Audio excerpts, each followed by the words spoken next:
За өдрийн мэндэ. Өдрийн мэнд. Яаста. Суралт болтон суугаадсан. Тэг юм байгаа шүү. Тэгээ юм аягүй гоё өөр болсон байна. Тэгээ яагаад өөр болсон гэж мэдэрсэн гэхээр сүм чуулганууд одоо мегацхон байгуулж байгаа сургалт тэр аягүй юм төвгүй. Тэгээ би бидэгээ зөрчилтэй бол эсвэл ингээл хүмүүс аягүй ингийн болсон. Тэрийг ажилласаа хоёр сүм чуулгануудын тэр пасторууд биш янз янзын хүмүүс байна. Дөрвөн хүмүүс зүүн дээр сургалтын дээр тэгээд их одоо ингээд одоо найрс гэж хэлэх юм харилцаад их амархан болцсон байна. Би бүр яг өмнө нь ягаад чи ингэж нэг жоохон шүмжлэнгүй юм фильтрээр гэж харцдаг байсан бол одоо надад тийм байхгүй болчих айгу харахад айгу амархан болсон байна. Нэрэл бид нар Христийн бие шүү дээ. Нэг эргэтнүүч үү гэж бодсон чи тэр хүмүүсийн хүндлэх хайрлах харилцаад амархан болж байна. Тэгээд яг сургалтын ямар сургалт яагаад ийгээд гэдэг нь бол арай өөр сэдв. Тэрийг нь би дараа хичиж ярина. Гэхдээ өнөөдөр за би юу ярих вэ гэхээр за энэ газар за би нөгөө нэг 10 сард Малайз дээр явж ирээд за өстө тэрвэр дүүрэн юу гэдэг шиг л баахан юмнууд ингэ сонсоод ирсэн. Тэгээд ягаад чи нэг энийг сэдвийг ярихтай л бодох хайр ямар нэг юм болов яриулмааргүй байгаа юм шиг ингээл байдалтай байгаад байгаа байхгүй юу? Айгу сонио. Тэгээд би бодсон энэ яагаад ингэ бүр заавал ярих хэрэгтэй юм байна гэж бүр гүжүүлээд би өнөөдрөөс эхэлнэ. За хэдүүлээ ийм одоо ерөөсөө хаач угаасаа тэрхэн тодорхой. Энд бол бид нар бүр сэтгэлгээгээ бүр тавих хэрэгтэй. Биднээс болон бидрээс гарна яана бид нар хаанчлалтын нэмэртэй ч юм уу нэмэргүй ч юм уу эсвэл би одоо өсөж байгаа ч юм уу өсөхгүй ч байгаа бөө мэдээ гэдэг нэг юм манай бодон байхгүй. Одоо ерөөсөө хаанчл тэлнэ. Тодорхой. Яг тэгвэл Бурхны өөрхөн төлөвлөөд хийн гэсэн ажил заавал хийгдэнэ. Бид нар энд яаж тэлчлээд яаж ч одоо янз бүрийн одоо реакшн гаргаад нэмэргүй одоо энэ хийгдэх нь тодорхой. Хаач буухан тодорхой. За энэ хаач буусан байхын тулд бид нар энд юу хийх юм бэ? За маш олон юм яригдана. Би ингээд яг энэ одоо яг энэ ярих байгаа маань ингээд санхүү ялангуяа санхүүтэй холбоотой юм ярих гээд бодох болгонд ариусс намайг нэг юм руу чиглүүлээдсэн. Тэрний үг үл хит их санхүү гэж одоо туйлшраад байвал буруу юм байна гэдгийг надад ойлгосон. Өөрөөр хэлбэл энэ чинь нэг юм тусдаа юм биш үхгүй.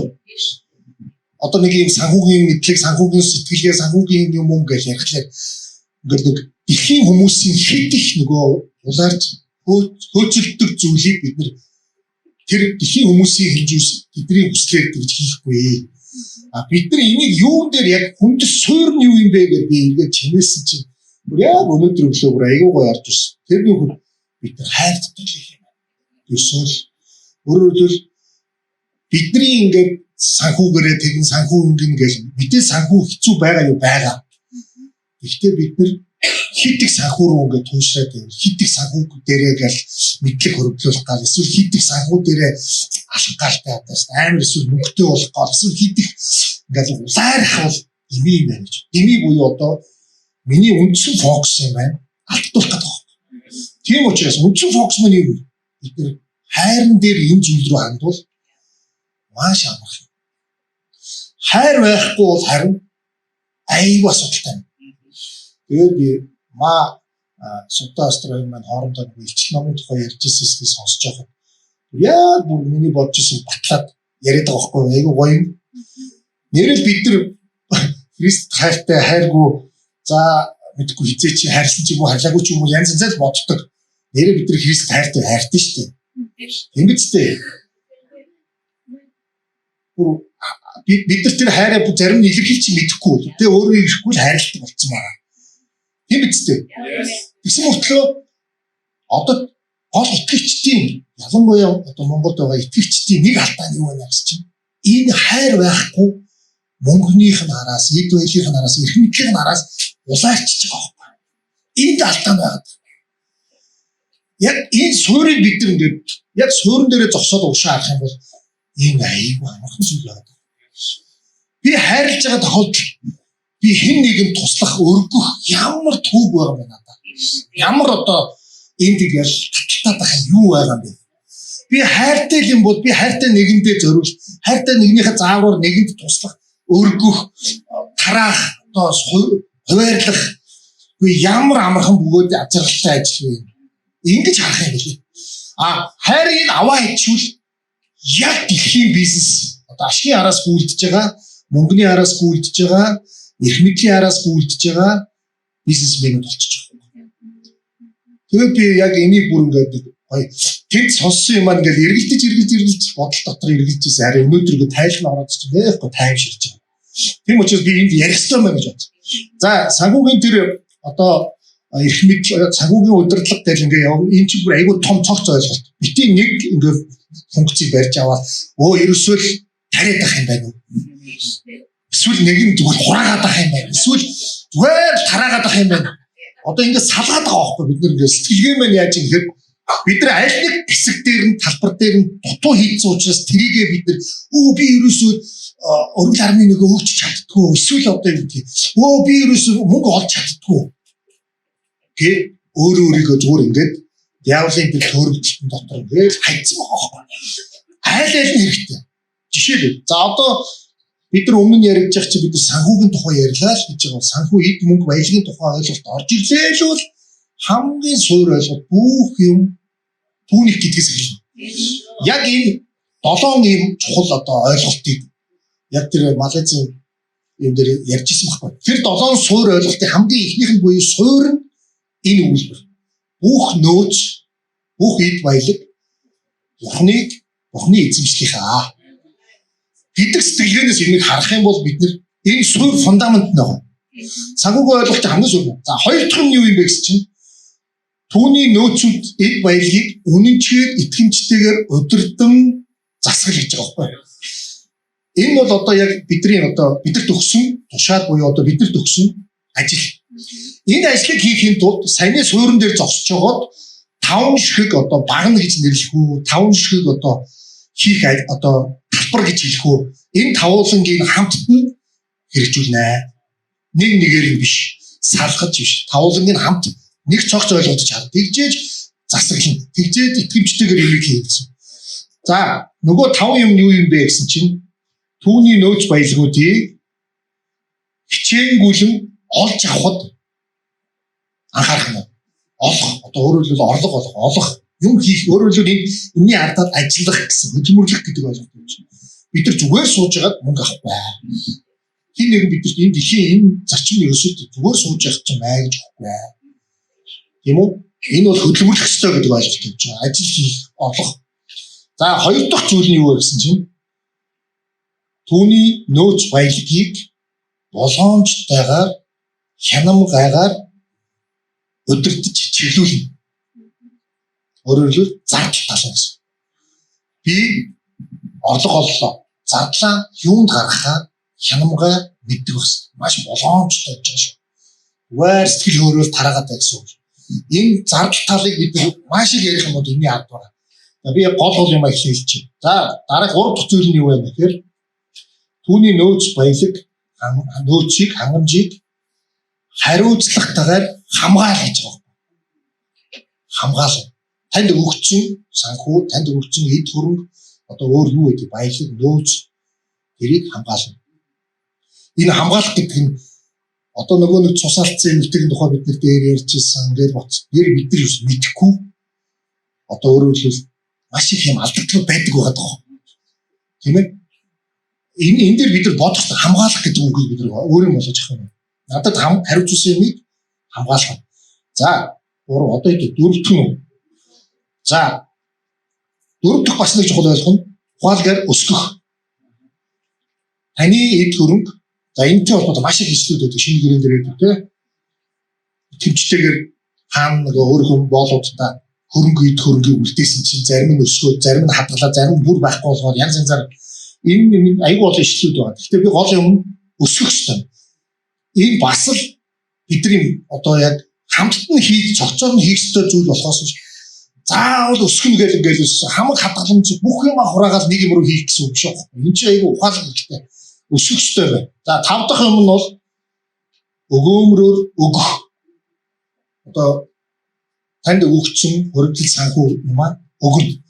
За яг энэ 5 үндсэн одоо багна гэж хэлэх үү 5 үндсэн шугам хүү талбар хүү энэ тавуулаа бидэнд байж ич түрүүний нөгөө зорилгыг буюу түүний нөөц байдлыг үнэнчээр итгэмжтэйгээр өдөртөж засаглана. Яг үндсэн энэ ойлголт энд явж байгаа. Тэгээ нөгөө түрүүний фундамент буюу суур гэж яриад байгаа шүү дээ. Тэр бол ерөөсөө хайрын дээр. Бид нар чинь яруу шүү дээ. Тийм биз дээ. Та яруу. Яруу гэдэг чинь юу вэ? Эзнийхээ хариуцсан зүйлд энэ 5 функцээр ажиллана байна. 5 одоо талбар гэж хэлбэл 5 үйл ажиллагаа гэж хэлнэ. Одоо би ингээд юм маань ингээд хараад тахлаар би нэг гацчаад байсан түрүү би хэлсэн тийм. Нэг л хуурай байдсан байхгүй. Тэгэд ингээд шууд сонсч. Тийш дээ бурхных мөн тий. Оо би тэглгүй яг орлого ажил хийж мөнгө олдгүй яг. Оо тий би зардал гарган тийш дээ. Би өсгөн штэ. Нэг л хуурай байдсан чинь бид нар хайр байхгүй энэ бүхэн зүгээр хоос баг. Хайр. Энэ сүнслэг зарчмыг дэлхийн хүмүүс бүгд мэддэг. Тэд нар мэддэг. Ухаантай шүү дээ чинь. Ямар сандал Джон Дэвид бас могоо шиг та нар ухаантай гэж хэлсэн. Тэгэхээр энэ дэлхийн хүмүүс ч ухаантай. Биднээс ч ухаантай. Яг тийм тэд нар чи зарчмыг мэддэг учраас яг энийхэн дагуу хийгээд байгаа байхгүй. Гэхдээ энэ нь бидний дэлхийн хүмүүстэй их баг мундаг аян ядуу модог тухай ярьдаг. Энэний цаана яаж хэрэг бид нар тэднээс илүү ухаантай байл гэж. Бидний ялгаа нь юу гэхээр тэднэрт ам байхгүй, бидэрт ам байгаа. Бид нар ам байгаа буюу хайрлж энэ бүхнийг үйлдэнэ. Би бурхан эцэг Есүс Христ би хайртай. Учраас энийг хийдэг. Одоо яг нэг бүтэн ингээд дүр зураг ингээд явчихад хайрыг нэмчихүүд нэг ам орцсон ч болчих жоох энэ ажиллагаа. Би ажил хийхдээ ч Христийг хайрсан хайран дээрээс юм. Ямар ч ял бодгол байхгүй. Ямар ч одоо тест зовлонтой эсвэл нэрмээр. Та нар анзаараарай. Одоо би нэгэнд ажилладаг. Захирал маань ингээд ажил нэмдэг. Одоо энэ юм хийж байгаа. Мөхөөрөө энийг хийж би баяртайгаа тэрж аваа гэдэг. Яг надтай адилхан нэг хүмүүс. Йоо ямар хатгатай. Йоо миний ингээд цалин бичтэй нэмэхгүй байж ажил нэмлээ бла бла бла. Би яагаад гэвэл надад тэр хайраа цотгоцсон учраас би түүнийг хайрын дотор би итгэмжтэй байхын тулд тэр ажлын ачаар нэмэгдсэн ч би баяр хөөртэй. Би ялгаа гоц. За зардал тал дээр зүүндөө юм ярьж болох юм шиг. Бид нар яагаад чи хүний нөгөө нэг хуучин нэг одоо нийгмээс юм уу дэлхийгээс юм ингээд авсан сэтгэлгээ маань зардал тал дээр бид маш их зовоодог. Маш их зовоодог. Хайр дотор бид нар энийг харах юм бол айгүй амархан байна. Ямар одоо сэтгэлгээний бидний хойно байна вэ? Бүр дэлхийн хүмүүс энийг чи бүр хэдийн бүр ингээд судлаад баг библиэд биднээс илүү судалсан байгаа юм шүү баг. Тэр санхүүгийн зарчмуудыг бүгдийг тавиад нийт орлогын 20% автомат гэж хадгаламжинд хийдэг л юм. Тэгээ бүр автомат бүх юмудаа ингээд төлөвлөсөн аюул нарийн зардлын төсөвтэй. За тэр би одоо бизнесийг байгуулж ажилладаг тэд нар чи бүр амар нарийн тооцоо гаргана, тэгм дихгүй илүү дутуу зардал нь 3% өсгөд бөө юм болно. Жишээ нь одоо ингээд бүр тэд нар бүр бидний нөгөө боддгоос амар тооцоололтой жишээ. Бүр тэгжээж тэр зорилгондоо хүрдэг. Одоо бүр ингээд би тэр бүгдийг харчаад гэхдээ тэднэрт хайр байхгүй гэж. Бид нар яг цэвэр мөнгөний араас хийж байгаа. Биднэрт бол тийм биш. Бид нар мөнгөний араас яваа. Бид нар ийм засаглах, энэ нөөцийг баялаг чинь өдөртөн чиглүүлэх түүний ажлыг хаанчлыг тэлсэн байхын тулд энэ зүйлсийг хийж байгаа гэдэг. Үндсэн суурин дээрээс харах юм бол бидний зорилго өөр байна. Хараа мэн тодорхой бол. Хараа тодорхой учраас бид нар хийхэд амархан. Өсгөх. Одоо бид нар яг ингээд өсгөх ухааныг ойлгоцсон хүн хизээч чи дансандаа та зүгээр ингээд мөнгө хатгалахгүй байхгүй. Тийм биз дээ. Бүр энэний цаана маш олон нөгөө юм нууцуд нь байгаад байгаа. Буруу хандлага буюу буруу сэтгэлийн үүднээс одоо бид нэр өсгөх гэж дайрвал алдаа болно. Энэний алдаг би өөр одоо ч гэсэн авсаал явж байгаа.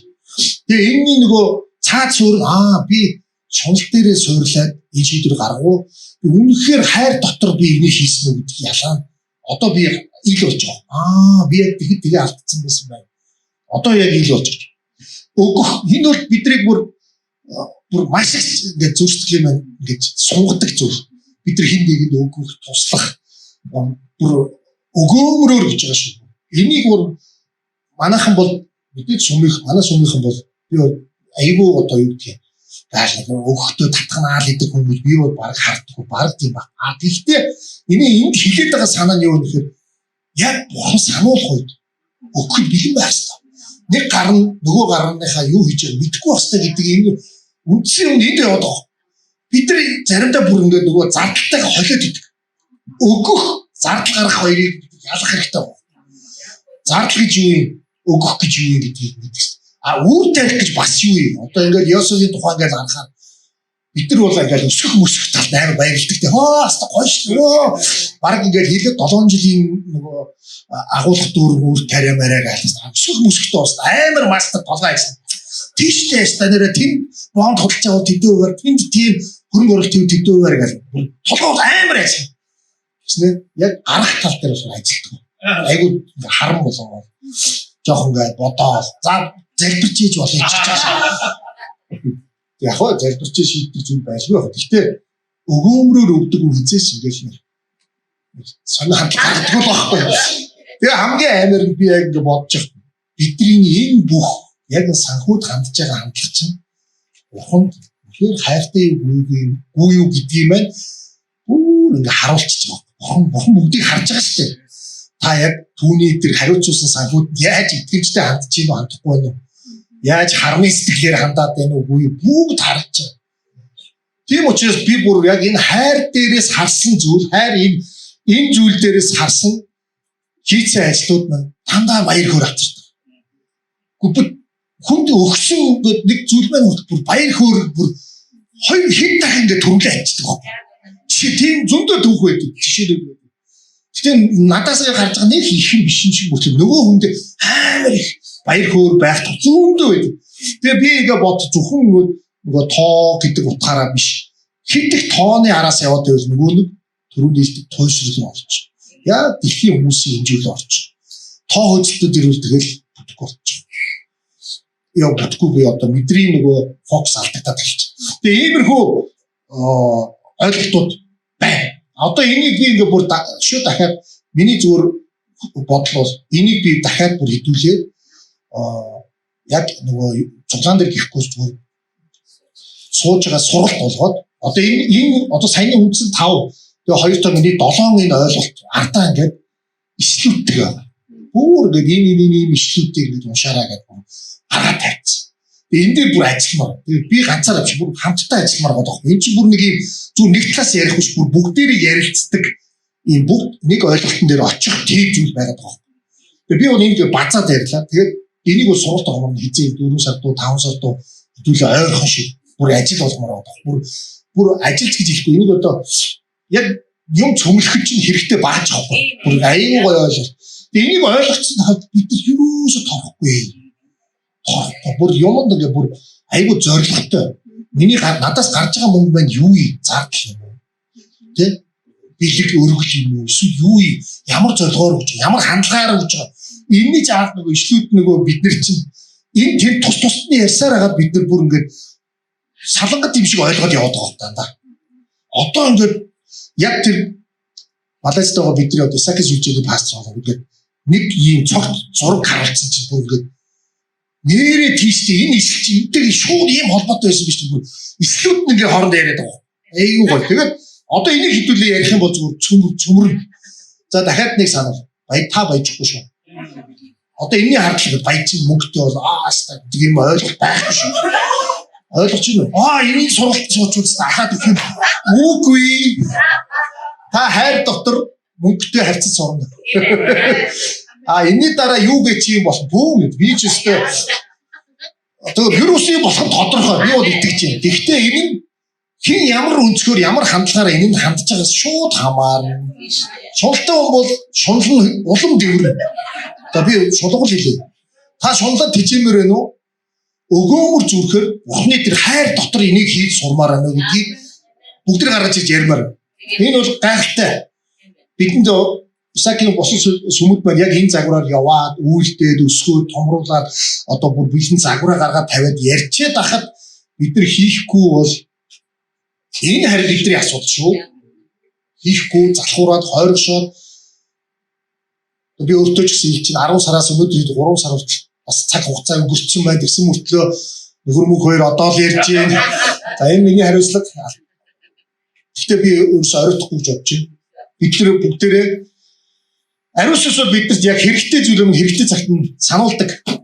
Бүр хэрэгтэй бүр яг энэ замаар явхад хөөе та нар энэ хэрэгтэй шүү гэж бүр үгээ мэрэгэн ухаанаа илчилт ойлголт тайлбар нэгүсэд бүх юма тавьдсан. Энэ зам бол одоо бидний чигээс хурдан авчих зам байхгүй. А зүгээр ингээл нэг тонгон даган өнөө маргааштай нэг юм хацар доглон шиг ингээд алхдаг зам биш. Энэ бол бүр яг энэ мэдлэг мэрэгэн ухааны ойлголт дээрээс пуужин шиг харж идэг зам. Тэр утгаараа харах хэрэгтэй. Одоо би одоо чи заастаа тэр нь шуналтай шуналгүй эсвэл намын дотор тийм юм байхгүй. Энийг яг ариун сүнс та хоёр хувь яг хувийн цаг дээр шийдэх гэж. Энэ юм яригдж байна гэдэг чинь наа доторх юм чи шийдэх цаг нь болцсон гэсэн дохой. Энэ бол та нарын хувь нэг бүрийн бурхантай суугаад дотор өрөөнийхөө хаалгыг хааж агаад хийх ажил. Хүмүүний бүрийн дотор үнэхээр ариун сүнс ажиллах болтугай. Хамтдаа нийлээд хийх гэдэг ажлын тухай энд яригдаад байна. Тийм учраас хамтдаа цөмлөх юмуд байна. Хамтдаа бүр мэдгүй ямар гээчийн гоё юм одоо бараг за манай сүм одоо за энэ сүмд одоо энэ байрыг аваад өгье дөө. За энэ газар залбирлын өргөө барьж өгье дөө. За энэ дүүрэгт хэдүүлээ ингээ та. Бүр ямар гээч санхүүгийн хичээлөнд очичоо бид нар ийм юм яриа сууж явах өдрүүд ойрхон байгаа байхгүй юу? Би бол тэгж харж байна. Бид нар өнөөдрийнхөө нэг те энэ бор өрөөгөр битгий хязгаарлаа. Дахиад хэлье. Таны нэр дээр байгаа гэрээч ордер, таны машин, эд хөрөм одоо юу байгаа? Зүгээр бухных шүү. Ингэж тавьж өгч иж энэ бүхэн хийдэн шүү. Суурийг бид нар буруу ойлгоод явахгүй шүү. Явахгүй. Дахиад хэлье. Энэ ойлголтыг аль дээрээс хийсэн? 2017 онд анх бид нар Муарт очоод анх ингэж хэлж ирсэн. Энэ сургалтууд энэ юмнууд ингээ хийгдээд яригдаалгаа. Тэгээ бид өмнө бас хэлсэн шүү дээ. Библиэлд яг энэ хаанчлалын тухай мессежээс яг дараа нь ордог. Хамгийн олон удаа давтагдсан зүйл энэ эд байдлын тухай ишлэл 2300 байна гэж байна. Тэгээ энэ зүгээр нэг юм хэлээгүй байхгүй. Яагаад дахин энэ аяйгуу чухал ойлголтыг ингээд маш олон номон дээр маш олон одоо тий иш үзүүлэгч нараар энэ библийн хүмүүсээ баатар идэх түүхүүдээр яриад байна гэдэг чинь энэний цаана маш том хуурам бэхжилт явдаг. Маамны ажлууд. Бид нар диаволгүй төвшөнд ажиллаж байгаа. Бид нар диаволгүй төвшөнд гарсан. Та нар бүрэн итэг. Маамын буй бид нар нөлөөлөхгүй үе дээр бид нар энийг ярьж байгаа. Бид нар өмнө нь тэр доор чих юм уу арай өмнө нь байхдаа бид нар хольж утгаал гэдэг байсан. Юу юм бол яах юм болоо гэж бодож цогцордог байсан өмнө. Би ч тэр алдаанууд над байгаа. Одоо энэ цаг нь бүр ингэ нэгчихэд байгаа байхгүй. Би бол тэгж харж байна. Нээлттэй тэнгэрийн 20 жил бид нар энэ том одоо талбар дээр ялтыг бүр тунгалахгүй юм бол бүр хизээ биднийг туглах юм бэ. Бүр яг ингэж харагдаж байна. Тэгээ үнэхээр уханд алтрыг өргөе тхөө. Бүгдээрээ энэ бол одоо бидний найдах, итгэх өөрийгөө бүр ариун сүнстэй бүр гүнээс гүн дараагийн төвшөнд гарах. Бид нар суух маш том сэдв. Гэхдээ бид нар айхгүй. Бухан найдаж байна. Бухан яаж урагшлуулж, яаж авч явах вэ? Ариун сүнс яаж бидний зүрхэн дотор тэр ажиллагаануудыг, нарийн ажиллагаануудыг хийх вэ? Би бол үнэхээр итгэж байна. Ариун сүнсээ та үнэхээр энэ газар ажиллах болтугай. Ариун сүнсээ энд байгаа хотын сүмийн энэ номлыг сонсож хүний бүрийн дотор та үнэхээр хүчит мутраараа ажиллах болтугай. Та биднийг үнэхээр хэдэг мэрэгэн ухаан энэ санхүүгийн ойлголтыг бүр өндөр түвшинд гаргаж тавих болтугай. Та биднийг үнэхээр санхүү дээр бүдэрдэггүй болгож та гаргаж ирэхэд та бидэнд туслаач. Үнэхээр бид хариуцуулсан эд хөрөнгө эд баялаг нөөцөд үнэхээр итгэмжтэйгээр хандаж сухад та бид зааж өгөөч. Итгэмжтэйгээр зардлыг гаргах, орлогыг олоход та бидэнд зааж өгөөч. Итгэмжтэйгээр таны хөрөнгийг өсгөхөд та бидний сургаач. Итгэмжтэйгээр таны хөрөнгийг бусдад өгөөмөрөөр өгөж үр тарихад үнэхээр та бидэнд зааж өгөөч. Үнэхээр таны хаанчлал, таны мэрэгэн ухаанууд энэ газар үнэхээр яригдах болтугай. Таны үнэхээр бид зүрх сэтгэлдээ суулгасан тэр нервын сэтгэлгээ үрийг үнээр та улам илүү өрөөж ургуулаач аваа. Үнэхээр таны сэтгэлгээ энэ газар яригдах болохгүй. Миний хүний биш, харин таны хайр дотор үнэхээр энэ бүхнийг хийхийг хүсэж байна. Та үнэхээр хүч нэгүслээрээ түрэн орж ирж бидний сэтгэлгээ зүрхний хандлага бүрийг үнэхээр өөрчлөх болохгүй. Та үнэхээр бүх хэд баялгаа үнэхээр та хариуцдаг. Харин бидэнд яруу гэж та бидэнд өгсөн энэ зүйлс болгон дээр бид итгэвчтэй байхад та бид туслахолгүй. Ариун сүнсээ таны ажиллагааг үнэхээр энэ газар урьж байна. Бүхий эрх мэд, бүхий санхүү баялаг, бүх зүйлсийг эзэмшдэг бурхан эцэг танд бүх алдрал байх болтугай. Халелуя! Есүсийн нэрээр. Амен. Амен. Есүс Христ. Таны нуурыг ирэх хүчийг та бидэнд өгөх болтугай. Бид нар таныг амьдралаараа хүндэлж байна. Бид нар амьд өргөл олгож танд амьдралаа өргөж байна. Таныг бүрэн дагахыг хүсэж байна. Та бидэнд замаа заагаад та бидэнд хүслээ мэдүүлээч, зүрхээ чагнуулаач. Таны зүрхэнд байгааг бидний зүрх хүлээж авах болтугай. Гүнэн гүнээ дууддаг шиг та бидний гүнийг дуудах болтугай. Одоо бид дахиж гадаргуу дээр хөмөргүй байна. Бид нар гүн рүү баймаар байна. Бид нар гүнд амьдрмаар байна. Тэнцээ бидний амьдрах газар. Тэр гүн дотор, тэр амар тайны гүн дотор, тэр хайрын гүн байдал дотор амьдрахыг бид нар хүсэж байна. Та сургаач, та дагуулаач. Та бидэнд тэр газар яаж амьсгалахыг зааж өгөөч. Хайр эзэн минь, хайр таава. Алдагдсан боловч амьд хураг. Алдагдсан боловч амьд хураг. Зэг зогсож байгаа дахиж хизээч өгөхгүй. Дахиж хизээч алдагдахгүй тэр хураг. Таныг хүндэлж байна. Танд мөргөж байна. Таныг биширж байна. Танд бүх хэрэг мэддэг. Танд байр суурь өгөгдсөн. Та агуу дэргүүл дахиж болсон. Та гахалтай агуу хончин болсон. Халелуя. Тэгээ зогсохгүй та бидний өөртөө хамт зогсоосон юм аа. Хамтны байр суурь дээр байжсэн юм аа. Халелуя. Ямар их тэмцэн бэ. Халелуя. Талархаж байна бид нар.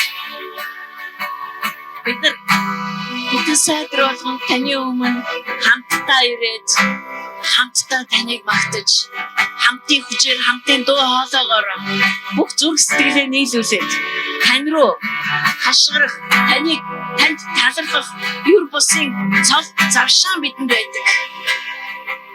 Тэгээ энэ бүхэн нээлттэй Тэнгэрийн өдрүүдэд учир зоригтойгоор биднийг бүр санаатайгаар бүр сургаж, бүр дадлагжуулж, бүр хэвшүүлж, бүр онцлог, бурханлаг амьдрал сургахын төлөө юм аа. Халелуя. Тэгээд эцсийн өдрүүдэд эзэн бурхны уур хилэн асгарахад хүмүүс таны гэрэл рүү ирэх болно. Таны гэрэл рүү, бидний амьдрал руу ирэх болно. Биднээс ирээд асуух болно. Тэгээ бид нар тань руу чиглүүлж өгөх болно аваа. Танд ажилчид маш их хэрэгтэй байгаа. Танд итгэмжид зарцснаар хэрэгтэй байгаа. Танд итгэмжид үйлчлэгч нар хэрэгтэй байгаа. Хамгийн гол нь танд хөвгүүд охтууд ч хэрэгтэй байгаа. Итгэмжтэйгээр эцгийнхээ гэрд засгалдаг хөвгүүд охтууд хувийн ямар ч ашиг сонирхол авахгүй. Хувийн ямар ч алдар нэр хөөгөөгүй. Зүгээр л хаанчлын хөвгүүд таны үгээр, таны сүнсээр төгссөн тэр хөвгүүд танд хэрэгтэй байгаа. Тэр хөвгүүд ч таны үйлчлэлийг хийн. Тэр хөвгүүд таны итгэмжид зарцснаар байх болно. Халелуя. Энд баярлалаа. Бид нар үнэхээр өөрсдийнхөө хувь тавилангийн ямар том, ямар цар хүрээтэй, ямар далайцтай, ямар их жинтэй болохыг бид нар хараахан барьж авч чадахгүй ч гэсэн та бидэнд байнга мэдрүүлдэг, та бидэнд байнга мэдүүлдэг. Юр бусын ирээдүй, юр бусын зүйлсүүд хүлээж байгаа гэдгийг та сануулсаар байгаа учраас бид нар танд талархаж байна. Мартахын аргагүйгээр та сануулж байгаа бөгөөд та тэр ирээдүйд тэнцвэрч болгож биднийг сургаж байгаа учраас танд талархаж байна. Тэр ирээдүйд та биднийг тэнцүүлнэ угаасаа. Бид нар бүр тэнцэх болно. Бид нар бүр тэр ирээдүйг авч явах болно. Бидний хүүхдүүд авч явах болно. Тэдний хүүхдүүд авч явах болно. Тэдний хүүхдүүд авч явах болно. Учир нь бидний Бурхны хаанчлал бол эцэс төгсгөлгүй маа. Бидний Бурхны хаанчлал хязгаар гэж байхгүй. Дуусах хугацаа гэж байхгүй. Эцэс төгсгөлгүйгээр үргэлжлэх юм аа. Анхнаасаа яаж л төлөвлөгдсөн яг тэрүүгээрээ байх юм аа. Халелуя. Тэм учраас бид нар баяртай байна. Тэм учраас бид нар урам зоригтой байна. Та бидэнтэй хамт байгаа учраас та биднийг яаж ч байсан хаяхгүй, мартахгүй, орхихгүй гэсэн. Тэм учраас бид нар өнөөдөр амар тайван дотроос тань руу хандан ярьж байна. Бид нар баяр хөөр дотроос тань руу хандан ярьж байна. Зөвхт байдал дотроос тань руу хандан ярьж байна. Халелуя. Зөвхтийн хаа минь ээ. Бүх алдрыг та өөртөө авна. Аваасаа бүр зохистой шүү та. Та зохистой. Зөвхөн та зохистой гэж бидний дуулж байна. Тэгж бид нар тунхаглаж байна. Бид нар санаа нийлээд энэ газар амаа нэгээд эзэн Есүс Христийн нэрээр бүх ёрын ажиллагаануудад үгүй гэж хэлэхэд дээр тэнгэрт яг үгүй л байх болно. Бид нар зөвхт байдал энэ газар зүгээр чөлөөтэй ажиллаа гэж хэлэхэд тэнгэр заал гэж хариулах болно. Бурхан минь ямар их эрх мэдэл, ямар их үүрэг хариуцлагыг та бидэнд өгсөн бэ? Бидний үндэстэнд болж байгаа хуран бэхлэлтүүдийг, төөрөгжийг, ёрын ажлуудыг бүр бидний хүүхдүүдийн дотор хүртэл ажиллахыг оролдож байгаа. Биднийг удирдах байгаа хүмүүсийн доторч ажиллагаагаа дэлгэрүүлэхийг санаархаж байгаа. Альва ёрын бүхнийг, худал хуурмгийг бид нар эзэн Есүс Христийн нэрээр эсэргүүцээ зогсохгүй. Чи зайлгаж тушааж байна. Чиний өдрөө дууссан гэж бид нар Есүс Христийн нэрээр ярьж байна. Өдрөө чи дууссан. Өдрөө чи дууссан. Халелуя! Халелуя! Бид нар өвчин Есүс Христийн нэрээр үгүй гэж хэлж байна. Тэнгэр бидэнд тийм ээ, яг чиний хэлсний дагуу үгүй байх болно гэж хариулж байна. Үнэхээр үгүй. Бид нар эмчиг нэмжээр барих тухай ярих биш. Харин бид нар өвчин зайлах тухай, өвчин хорогдох тухай, алга болох тухай ярьж байна. Есүс Христийн нэрээр чи зайлах ёстой. Үгүүдийн газар зогсож байна. Чи зайлах ёстой. Бурхны хуруу ажиллаж байна. Зайлах ёстой юм аа. Есүс Христийн нэрээр. Халелуя! Ядуурал чиний хугацаа дууссан гэдгийг би Есүс Христийн нэрээр тунхаглаж байна. Энэ газар зээл, өр, төлбөр гэж яригдах нь улам багсаж, харин оронд нь хоригдох, хураах, тараах, түгээх, зарцуулах гих мэтийн үгсүүд өдрөөс өдөрт улам чанга дуугаар яригдах болно. Есүс Христийн нэрээр. Халелуя! Халелуя! Бид нар ёрын бус, ёрын зүйлсүүдтэй эвлэрэхгүй байхад тэнгэр бас биднийг араас маань үнэхээр түлхэж хамгаалж өгөх болно. Харин бид нар зөв байдлыг тунхаглах тэнгэр ч бас бидтэй хамт дэмжих юм аа. Баярлалаа. Тийм л учраас газар дэлхийг өөрийнхөө хүмүүдэд өгсөн юм аа. Дайсанд гიშгэх газар олохгүй тулд бид нар дайсантай хөрш болж амьдрахыг хүсэхгүй байна. Тэр бидний хөрш биш. Тэр хулгайч, тэр худалч, тэр хууль бусаар орогногч. Түүний очих газар тодорхой. Тийм учраас цөмөр өөрсдийнхөө амьдрал дээр, эргэн тойрондоо амьдарч байгаа хоттой энэ сайхан үндэстэн дээр дахиж дайсны үзээрийн муухай ажлуудыг төвчгүй байцгаая. Есүс Христийн нэрээр бид нар үнэхээр эсэргүүцэх ёстой. Эсэргүүцэгч болно. Бид нар хизээч дуугүй байхгүй. Чи бүр бидний дууг сонс. Дуурах вэ гэхээс чи бүр чихээ бөглөөд өөрөө зүгээр зайлах болно. Халелуя. Энэ бүхнийг бидэнд боломжтой болгож өгсөн. Тэр Тэнгэрийг нээж өгсөн. Танда талархаж байна. Та биднийг сургаарай. Үргэлжлүүлэн та мэрэгэн ухааныхаа голыг бүр бидний дотор урсгаарай. Тэгээд бүх алдар магтаалыг бид нар танд өргөх болно. Танд өргөж байна. Есүс Христийн нэрээр ярьж байна. Амен. Амен. Халелуя. Сүнсний ертөнцид маш их шилжилт хөдөлгөөнүүд явж байгаа. Тийм болохоор цөмөөрөө болж байгаа зүйлсүүдийг харахаас гадна бидэнд харагдахгүй байгаа зүйлсүүд рүү хараагаа чиглүүлээ. Би сая Матай номын 12 дугаар бүлгийг уншиж байгаад бүр үнэхээр нэг зүйлийг хараад маш их гайхширсан. Тэр юу байсан бэ гэхээр муу ёрын сүнсний дарлал дор зовсон. Түүнээсээ болоод дүлий сохор болсон нэг хүнийг Есүс Христийн өмнө авчирсан. Тэгээ Есүс Христ түүнийг эдгэв гэж байгаа. Ердөө нэг л өгүүлбэр байгаа тийм. Өөрөөсөө тэр талаар олон өгүүлбэр байхгүй. Харин одоо өөрсдөө бурхныг бид нар маш сайн мэддэг гэж бодож байсан фарисеучуд, хуулийн багш нар бол Есүс Христийн хувьд бүр үнэхээр эдгэхэд түүхтэй хүмүүс байсан. Тэдний сохролт, тэдний дүлий байдал бол бүр үнэхээр тэр сохор дүлий хүнээс долоон дор байсан. Тэгээ Есүс Христ тэдэнд хандаж маш урт ярьсан маа. Бид тэрийг харж байхдаа эднэр шиг ийм сохор дүлий байсанд орвол зүгээр яг би мах бодийн хувьд сохор дүлий байсан бол Христ рүү очиход өчнөө амархан байлаа. Очлоо эдгэрлээ. Харин тэр хүмүүсийн зүрх сэтгэл гэдэг бол үнэхээр ямар ярвхтай юм бэ гэж би бодож уншиж суулаа. Гэхдээ Есүс тэднэр саад болж чадаагүй л дээ. Есүс Христ өөрийнхөө ихэлсэн ажлыг дуусгахаар цаашаа явсан. Ер нь Матай номыг уншиж байхад Матай, Марк, Лук, Иохан 4 номыг уншиж байхад Есүс Христийн ер нь Христийг ерөөсөө ингээ бишрээд ерөөсөө барахгүй байгаа хгүй. Яаж тэгж одоо тэр чин 3 жил гаруухан хугацааны л маш эрчтэй одоо үйлчлэл байгаа штэ. Бүр нэг тийм ер бусын хүчээр тэтгэгдсэн те одоо тэр өөрөө яг бид нар тийм л амьдралыг та нар яг л ингэж амьдран гэд үзүүлэл явчихсан байгаа байхгүй. Тэгээд маш олон одоо Паулийн захидлуудтай ч гэсэндээ жишээд ингээд уншихад бол үнэхээр одоо ямар одоо тэр хүчээ хуваарлж байгаа нь хүртэл айгүй гайхалтай.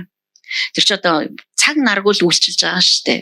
Бид нар Библийг унших юм бол цаг наргүй үйлчилж байгаа. Ерөөсөө тэр үед Израиль тэр чигтээ өвчнөд баригдсан. Тэрээс гадна хүмүүс маш их одоо диаволын хүлээсэн дотор зарим бүр эзэмдүүлсэн тийм ээ. Тийм хүмүүс зөндөө байсан. Тийм учраас Есүс Христийг тэд нар ерөөсө зүгээр байлгахгүй байсан. Ерөөсө хоолойч идэх завгүй байсан гэж Библи хэлж байгаа. Хоолойч идэж чадсангүй. Тэр аяллаасаа хурж ирээ гэртээ орсон хоолын ч идүүлэхгүйгээр хүмүүс түүн рүү шавж ирж байсан. Яаж тэр их одоо хүч чадлыг зөв ингэж зохицуулж байна? Яаж өөрийг тэр нөө залмын ажил хүртэл гэмтэж болохгүй шүү дээ. Өвдөж ч болохгүй Есүс Христ. Тэр зорилгоо ерөөсөн мартахгүй байгаа байхгүй. Өвдөж болохгүй, гэмтэж болохгүй, цохиулж болохгүй, зодуулж болохгүй, шахтаж болохгүй. Тэр бүхэндээ яаж тэгс сэргийг байж те. Хэрэг бид нар бүр ингээ бүр одоо мөр бүрийг нэгжээд унших юм бол туйлын одоо ухаалгаар тэгээд дагалдагч нарыгаа илгээлтэнд явуулахтаа ч хэлсэн байгаа байхгүй. Ерөөсө одоо ингээд би уншиж байхад одоо илчилт номон дээр ч гарчлаа. Үхэнтэй бид нар эзний төлөө үгсэн чи ах вэ гэж явдгийн. Гэхдээ бурхан тэгж харддаг юм байна бид нарыг. Чи одоо өглөөс яагаад тахтай үгсэн чи адын чи зүгээр яваад орооч гэдэг юм байна. Харин тэр биднүүсийг амьд үлдэх ёстой гэдэг. Тийм учраас Есүс хэлсэн байгаа байхгүй. Могоо шиг одоо чимээгүй тэгсэн мөртлөө ухаантай. Могоо ч ингээд чимээгүй штэ. Тэр пит пат гэж дахиад тэгээд байдаггүй. Яаж гулсаж, яаж орж яваад байгааг нь хинч мэддэггүй. Чимээгүй тэгсэн мөртлөө туйлын ухаантай. Тэгсэн мөртлөө тагтаан шиг маш гин зэмгүй бай. Одоо зүгээр энэ үгэн дээр нь л нэг жохон бодлого бодох юм бол маш их зүйлийг би бүр одоо би одоо яг ингэж амьдрах уу тий одоо өөр ямар ч зам байхгүй. Тэгэхээр одоо л бид нар энийг юун төлөө төлөвшөж байгаа байлаа бид нар чинь юун төлөө юм бодож эхэлжээ юун төлөө бид нар чинь нэг тийм бурханлаг ухамсар маань ажиллагаанд орж байгаа шүү дээ одоо бол бид нар бодох ёстой юм байлээ. Түүнээс эзэн минь бэст англ хамаг юм золиослоо би тийшээ явлаа шүү. Бэст энэ мөнгөө золиослоо мөнөгийн хилдгээр би бүгдийн одоо тэнд өглөө шүү. Энэ мэт сэтгэл хөөрөл бол Христ дээр л байхгүй байгаа юм. Тэгэхээр би бүр өөрөө ирэхгүй ёо би яах вэ? Би таньшил болмоор их. Хэрэг та надаас яг одоо хурж ирж асуутаа минь яг юу хүсэж чинь тэрийг л хэлгээл би бүр яг л таньшил баймаар байгаа юм. Одоо энэ хэрэгтэй хэрэггүй сэтгэл хөдлөл одоо тий цагаа олоогүй уйлаа нулимс цагаа олоогүй инээдхөөр яаж ингэж энэ бол яа харахгүй нөгөө сүнсний хүч дотор амьдарч байгаа байхгүй юу? Есүс Христ цөл рүү явахдаа ариун сүнсээр хөтлүүлээд явсан. Ариун сүнс түүнийг бүрэн өмссөн байсан. Тэр буцаад ирэхдээ харин хүч дотор нь ороод хүрээд ирсэн. Тэгэхээр ариун сүнсний хүч дотор бид нар амьдрнаа. Тэр өдрүүд ирж явна. Бид нар өдөр болгон ариун сүнсээр хөтлүүлж амьдрах юм бол сүнсний хүч дотор амьдрна. Түүнээс ариун сүнсийг мэдэхгүй давхиж бас нэг мэдсэн чинь хүчин дотор нь орно гэж байхгүй юм билээ. Есүс Христ өөрөө бидэнд энийг харуулдаг. За цөмөр сүмийн тухай ярьж байгаа учраас бурхан сүмээ юу гэж хардгийг? Бид нар тэрл нүдээр харахыг оролдож байна шүү дээ. Бурхан сүмээ юу гэж хардгийг? Энэ сүм одоо энд гарч байгаа 7 сүм одоо тэр сүм энэ сүм гэж таах ямар ч боломжгүй. Бид нар тэгж чадахгүй. Бид нар их л одож гадна талыг нь за нэг жоохон дотор талыг нь хараад тэгэл гэтээ алийг нь ч зааглах арга байхгүй. Аль шинж чанар нь одоо орчин үеийн сүмүүдэд бол байж л байгаа. Тэр байтугай би сүм та өөрөө хувь хүн гэдэг утгаараа сүм шүү дээ. Яг хувь хүний доторч энд яригж байгаа асуудлууд байгаа аахгүй. Тэгэхээр цөмөрөө бурхны нүдээр үргэлжлүүлээд харъя. Тэгээ би өнгөрсөн 7 хоногт уншиж байхдаа бас нөгөө контекстээр нэх ойлгохыг хичээлээ л дээ. Тэгээд яг зүгээр мэдээллүүдтэй энд нэх айхтар сүнс надад илчлээд байсан гэхээсээ илүүгээр би сүнсний илчлэлтийг ч хүслээ. Гэхдээ эдгээр сүмүүд энэ сүмүүдийн амьдарч байсан газруудыг ч бас би одоо гуглдж хайлаа тэр бол амархан юм байлээ та нар ч гэсэн хайвал болох байх. Хамгийн сонирхолтой нь энэ 7 сүм бол долуулан Азад байсан. Одоогийн Турк улсад 7 сүм. Сонин бааз Туркд байсан байгаа хгүй эднэр. Одоо бол тэнд байхгүй штэ. Тэгээд хамгийн сонирхолтой нь би юу олж мэдсэн бэ гэхээр бид нарыг бурхан энэ энэ дэлхий дээр биднийг байрлуулчихж байгаа шүү дээ. Бид нар чинь энэ дэлхий дээр амьдарч байгаа. Одоо бид нар чинь тодорхой үзэл санааны уур амьсгал дотор бид нар амьдарч байгаа байхгүй юу? Тодорхой үзэл бодлын уур амьсгал дотор. Өөрийн мэдлгүй бид нар хэлбэрчж идэг тэр үзэл бодлын дагуу.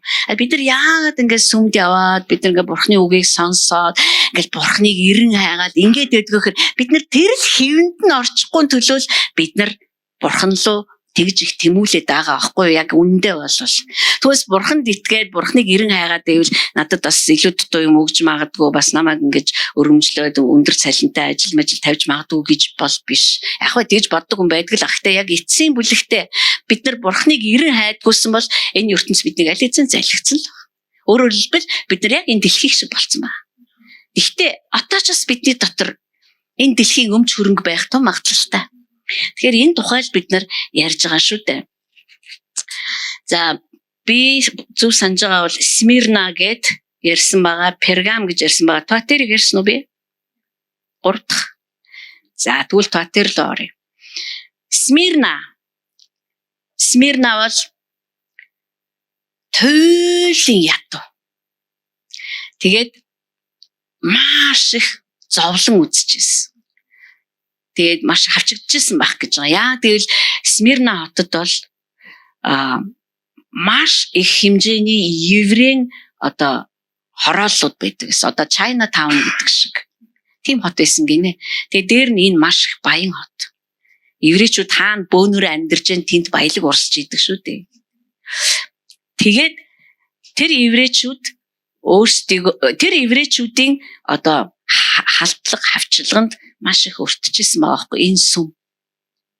Яа тэгвэл еврейчүүд дундаас ч Есүс Христ төрсөн.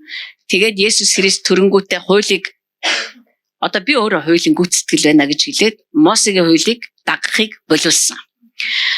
За зүгээр л өнгөц энэ мэд асуудлаас болоод бид нар л өнгөц одоод байгаа болохоос яг энэ хоёулын асуудал тэдний дунд бүр дайн байсан байгаа хгүй бүр дайжин байсан. Тийм учраас бид нар Есүс Христийг цовдолж алхаас өөр аргагүй болсон шүү дээ. Үзэн ядаж. Тэгэхээр Смирна хот өөрөө баян тэгсэн мөртлөө маш олон еврейчүүдтэй тэгээ тэр еврейчүүд энэ сүмийг үнэхээр их адалдаг байсан. Маш их хавчдаг байсан учраас тэд нар бүр одоо байнгын хавчлаганд ор зодуулж нүдүүлэх бол юу ч биш. Аллах хүртэл байсан. Тэгэхээр Есүс Христ энэ сүмд юу гэж хэлсэн бэ гэхээр чамайг дахиад 10 өдрийн зовлон хүлээж байгаа. Гэхдээ чи баян гэдгээ ерөөсөө мартаж болохгүй. Тэгээ зүгээр энийг би зүгээр сануулъя хэдүүлээ дараад нь яагаад энэ тухай мэдэх ёстой вэ гэдгийг ярилцах болно. Дараад нь Пергам бас л Туркийн нутагт байдаг байсан. Пергам хот гэж. Тэгээд энэ хот бол одоо бидний ярих энэ сүмүүд байрлаж байгаа энэ хотууд болохоор ер нь ихэнх нь аюу баян хотууд. Яг л худалдаа арилжаа маш их хөгжсөн. Заримд нь банкны систем хүртэл одоо маш их хөгжсөн. Заримд нь анхны алтан зоос гарч ирсэн ч гэж ярьдаг юм байна. Одоо энэ Пергам гэж бид нар энийг ойлгочих юм бол яагаад энэ сүмүүд ийм байдлаар ороод идэх. Тэгвэл яагаад бас бид нар ямар аюул биднийг одоо идэж залгих боломжтой вэ гэдгийг бид нараас харах гээд байгаа байхгүй юу. Пергамын сүмд болохоор зэрэг юу гэж хэлсэн бэ гэхээр хоёр талдаа хурц илттэй нэгэн үүнийг айлдаж байна. Өөрөөр хэлбэл амандаа зуусан хоёр талдаа эрттэй хурц илттэй нэгэн үүнийг айлдаж байна. За тэгээд чиний хаан нутгалтыг болоо сатаны сэнти тэнд чинь байдаг гэдгийг би мэднэ. Чи миний нэрийг бат сахидаг, миний итгэлийг үгүйсгдэггүй, бүр сатаны нутгалдаг газарт та нарын дунд алагдсан миний гэрч миний итгэмжт нэгэн болох Антипийн өдрүүдэд хүртэл та нар намайг үгүйсгээгүй. Гэхдээ чиний эсрэг ямар нэгэн зүйл надад байна гэж. Яа гэвэл чиний тэнд Пергам чиний тэнд Балаамын сургаалыг сахигчд байдаг. Балаам нь Израилийн хөвгүүдийн өмнө бүдрүүлэх саад тавиулах гэж шүтэнүүдэд тахисан юмсыг идүүлж садар самууныг үйлдүүлэх гэж Балакийг сургаж ирсэн. Балакаа удирдагч та нар санаж байгаа бол Моабын хаан. Хуучин гэрээ тоолго ном. Тэрчлэн үүний адилаар Николаичуудын сургаалыг сахигчд чамд байгаа. Тиймээс гимш. Эсбөгөөс би чам руу даруй очиж амныхаа ил дээр тэдэнтэй тулдах болно. Чуулган амныхаа ил дээр гэсэн сэлэн биш шүү дээ. Үг шүү дээ. Үг. Тулдах болно. Чуулгануудад сүнс юу айлддгийг чихтэй нэгэн сонсогдсон. Ялсан нэгэнд нь даваад гарсан нэгэнд нь би нууцлсан мааннаас өгнө. Би түүнд цагаан чулуу болон түүнийг хүлээн авагчаас өөр хинч мэдэхгүй чулуун дээр бичигдсэн шин нэрийг өгөх болно. Пергам гэдэг хот болохоор зэрэг нөгөө Зевсийн эднэрийг сатаны сэнтийн нутгалдаг гэж яриад байгаа шүү дээ. Энд дандаа нөгөө Ромын империйн одоо харьяаны хотууд байсан учраас тэгж хэлээд байгаа байхгүй. Тэр үед чинь Турк чинь Ромын одоо боолчдоор байсан байх нь шүү дээ. Тэгээд тэр хотод Зевсийн одоо Зевс гэж бурхан байдаг гэж шүтдэг шүү дээ. Зевсийн 60 метрийн өндөртэй маш том шүтэн байдаг гэсэн юм байна. Ер нь бол энэ хотуудад шүтэн маш их байсан. За энийг та нар уншаад үзвэл олж болно л доо. Гэхдээ та нар уншиж олохгүй байх гэж бодоод би урдчлаад олсон байгаа. Гэхдээ би нэг амар мундгаа мэдүүлэх гээд байгаа юм биш. Зүгээр хідүүлээ ингээд. Ер нь яагаад сүм ийм болчтیں۔ Тийм биз дээ. Одоо өнөөдөр ч гэсэн бид нэг гайхаад л байгаа биз дээ. Яагаад ийм болчихвоо? Бурхан минь ээ. Тэгэхээр юм ерөөсөө нэг шөнийн дотор би болохгүй шүү дээ. Энд чинь маш удаан хугацааны илэгдэл, хоргодол үүссэн байж шүү дээ тэр газар. Зевсийн 60 метрийн өндөртэй хөшөө байдаг байсан. Тэнд тахил өргөдөг байсан. Одоо өнөөдөр ч гэсэн манад чинь тэгээ уулаа тагж байгаа, овоогоо тагж байгаа. Одоо сая өвсгөл нуурыг чинь бас одоо яасан ямар юм болоход хайчлаа шүү дээ. Тэгээд тэнд бас Асилепус гэдэг могоо дүрстэй эдгэрлийн шүтэн байдаг байсан. За би нэрийг нэг буруу хэлж магадгүй Асилепус гэж нэртэй. Могоо дүрстэй хөшөө байдаг гэсэн. Тэгэхээр эдгээр яадаг байсан бэ гэхээр нөгөө банк тэднэрт ингэж одоо тахил өргөсөн юм чинь дараа нь дандаа найр болдог байсан. Хоол болдог байсан. Хоол хамтдаа зуулж иддэг байсан. Одоо тэр хотоороо. Тэгээд энд Есүс Христ тэгээд энд бас нэг чухал зүйл яригд. За энэ бол бүх сүмүүд энэ хотуудын байрлаж байгаа хотуудад ер нь нийтлэг үзэгддэг ийм зүйлсүүд байгаа. Тэгэнгүүтээ захидал болгон дээр бас нэг нийтлэг яригдаад байгаа нэг зүйл юу вэ гэхээр би очно. Би очно шүү. Энэ ерөөсө хоёр дахь эрэлт биш. Хоёр дахь эрэлт хүртэл биш. Бүр хоёр дахь эрэлтийн чинь наан маш том юм болно шүү дээ. Хэрэг та нар мэдж байгаа бол тэр чинь 7 жилийн гамшиг энэ төргээд бүр хүн одоо хүнээс үүдэлтэй дайн дажингаас гадна сансар октрон бүх одоо тэ гариг ирэхс хүртэл оролцсон маш хэмжээний гамшиг болно шүү дээ. Тэгээ Христ ирнэ. Тэгэхээр Христ тэр бүхнээс өмнө сүмээ янзлах гээд байна. Тэм учраас би даруй очно гэдэг байгаа байхгүй. Би очих болно. Би заавал наадах чинь янзлах болно. Би зэгцлэх болно. Та нарт одоо чиний нэрийг бичсэн зөвхөн чи өөрөө л одоо тэр чулуу өгнө гэж шүү дээ. Тэр чулууг аваад чи энэ яг миний нэр шүү дээ. Чи л мэднэ, өөр хэн ч мэдгүй. Тийм чулууг би чамд өгөх хадгалсан байгаа. Энэ бүхэн чинь ирж байгаа тэр сүм рүүгээ аваачж байгаа зүйлээ авсан байхад бурхан анхаарах хэрэгтэй байхгүй юу? Одоо тэ Пергамд байгаа энэ сүм надаас авах ёстой. Одоо тэ далдлагдсан маана гэж бас сонирхолтой ойлголт юм байлээ. Гэтэ бид нар ямар теологч шиг орох хэрэг байх л та. Үг. Тэр зүйлсүүдээ тэр сүм авсан байхад бурхан заавал анхаарна. Бурхан юусоо ингэж тэ өөрийнхөө одоо оролцоотой өөрөө оролцоод өөрөө барьж байгаа тэр сүм дотор зүгээр ингээл юм ингээл завхраал одоо ингээл дураараа дургаал дунд чимгөрөж иргээд байхыг тэр зөвшөөрөхгүй. Тийм учраас хэлээд байгаа би даруй очно. Тэгээ би ийм юм авч очно. Би тэгээд тэр ялан дийлэгч нартайгаа уулзнаа. Би бүр гардуулж өгнө. Би заавал очно. Би бүр гардуулж байгаа зүйлийг маань авах нэгэн тэнд байж хахад би бүр санаа тавина. Энэ бүх одоо загтлууд дээр дэлгэрэнгүй бичигдсэн ба. Тэгээд энд Балаамын сургаалыг ярьдаг. Бид нар хэрэг тоолго намыг унших юм бол Балак гэдэг хаан байсан. Балак бол Балаамыг хөсөлсөн. Балаам бол Кетурагийн удмынх. Санаж нь та нар Кетура гэж одоо Авраам өвөө маань Сараг нас барсны дараа Кетураг албан ёсны эхнэрээ болгож авсан шүү дээ. Тэгээд Кетурагаас төрсэн хөвгүүдийг тэр одоо Исаакаас холдуулаад өөр тийш нь явуулсан. Медиан руу явуулаад хийсэн шүү дээ. За Балаам дээр очиод тэгэл тэдний удамд нь нөгөө Балаамч нь иш үзүүлсэн шүү дээ, тий. Онцгой од гарч ирнэ. Тэр од бол бидний холын хамаатан одоо Есүс Христ тослогдсон нэгэн ирж байгааг бидэнд мэдүүлэх юм аа гэх. Тийм учраас тэндээс мэрэгэн хүмүүс онцгой одыг мэдэж авсан. Тэгээд хурж ирсэн. За Балаам дээр Балак очиод тэр үед Израильчууд яаж явсан бэ гэхээр амсан газар руу аялж явсан. Ариун аялал хийж явсан. Монбоц цөлөөр 40 жил. За 40 жил яагаад 40 жил болсон бид нар бүгд мэднэ. За ингээд тэд нар аялж хахад аялалд хинч саадуулж болохгүй шүү дээ.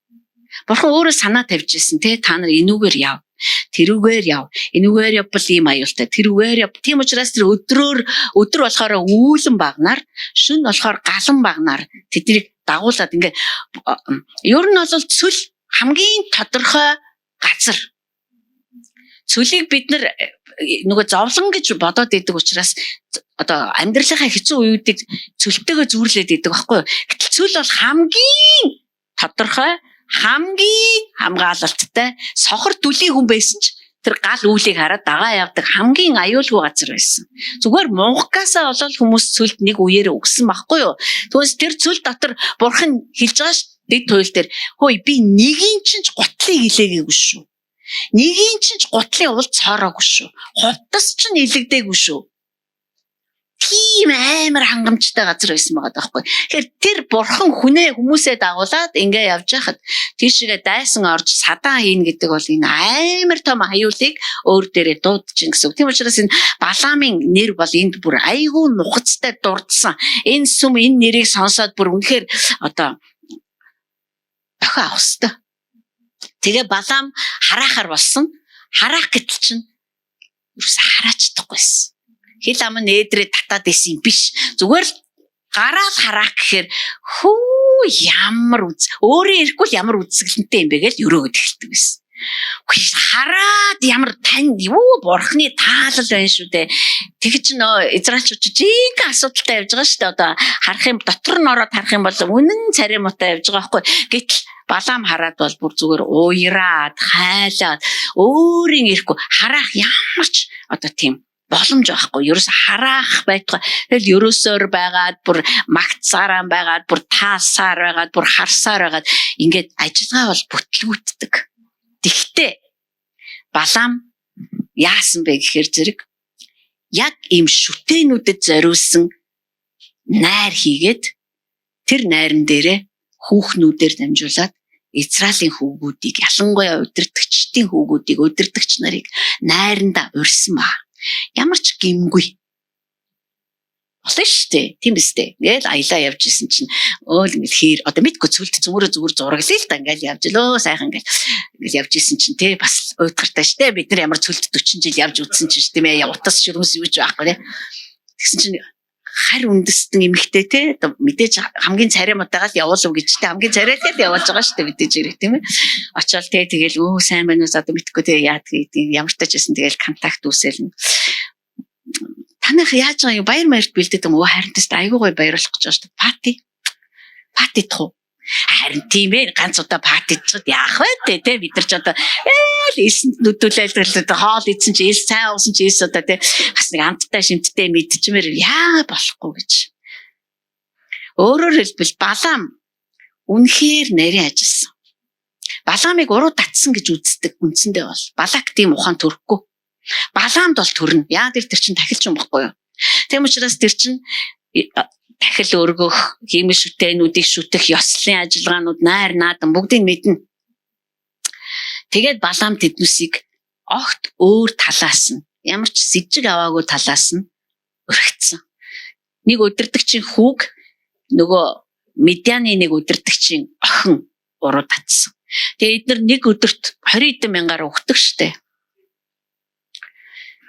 Бүр аюул болдог штэ бүр. Сэлмээ шүүрээд өнөөдөр тэр патинд оролцсон хүмүүсийг аал гээд бүр.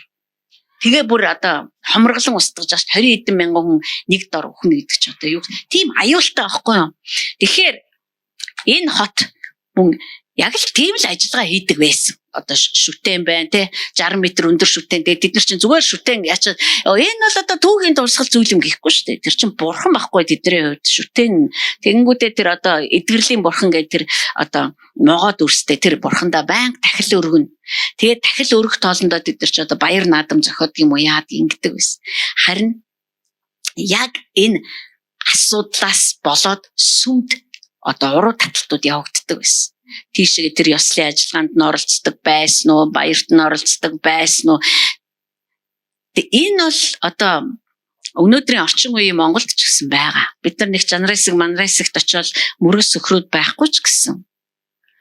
Бид одоо тийм учраас ёс заншил одоо энэ цагаан сарч гэдэг юм уу эдгээр зүйлсүүдэд бид нар ухаантай хандах хэрэгтэй болчихж байгаа юм л да. Ухаантай хандах болчихж байгаа.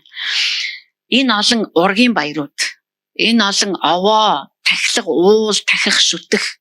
Энэ бид нар яйгуу зөвүүн орж ирж байгааг бид нар харах хэрэгтэй юм. Маш зөвүүн. Одоо тий Хин ч одоо тэгэл ургийн баяр штэ одоо тэгэл бид нар ч одоо гэл нэрэл одоо оролцохгүй гэл тэнэгтээ суугаад хайгуу сонин. Оролцъё гэхээр одоо бас их сонин. Та нар бол манайхан ч бас их сүрхий юм бэлээ. Яг юу болохыг наадах тэр чинь. Ямар нэгэн шүтэн шүтгэнд би орохгүй шүү. Лам мам ир ном унших би л оролцохгүй шүү. Зөв штэ. Энд чинь яг зөв байхгүй. Зүгээр бид нар ах トゥ усээ мэдмээрэн те бид нар чинь цөөх хүлхнээ те цус ойртолт морьтол зүгээр таньж мэдээ аавын талаа мэднэ ээжийн талаа одоо юугаа гэдгийг энийг мэдээ л та. Тийм л юм болох юм байна. Манайхны зарим надад ярьжлсан бүр хөтөлбөрийг би үзсэн. Зөв штэ. Хөтөлбөрийг үзэх хэрэгтэй байхгүй юу? Юу байгаа юм ийм байх би наа ч бол оролцохгүй шүү. Наа чи миний итгэл үнэмшилтэй амар харшилтна би ийм юм суухгүй. Тэр ламыг дагаа тэр уулын орой дээр тийм өстой байхгүй шүү. Бид нар өнөөдөр Христ дотор олж авсан эрх чөлөөгөө зүгээр юу ч хийж болно гэж ашиглаад гэж болохгүй байхгүй. Христ дотор бидэнд өгсөн эрх чөлөө бол биднэрт хэл хязгаартай амьдрахыг мань зааж өгдөг. Энэ мэтийн Балаамын төөрөгдлүүдийг бид нар хүлээн зөвшөөрсөн явж явах вэ? Энд орооцолтсон явж явах вэ? Эн чинь бидний дотор байгаа юмсуудыг хулгайлдаг зүйлсүүд. Эн чинь биднийг эвлэрэмтгий болгодог. Эн чинь биднийг эцэстээ Пергам хоттойгоо Пергамын сүм нь адилхан болтлоо уусалтыг үүсгэж чаддаг байхгүй юу?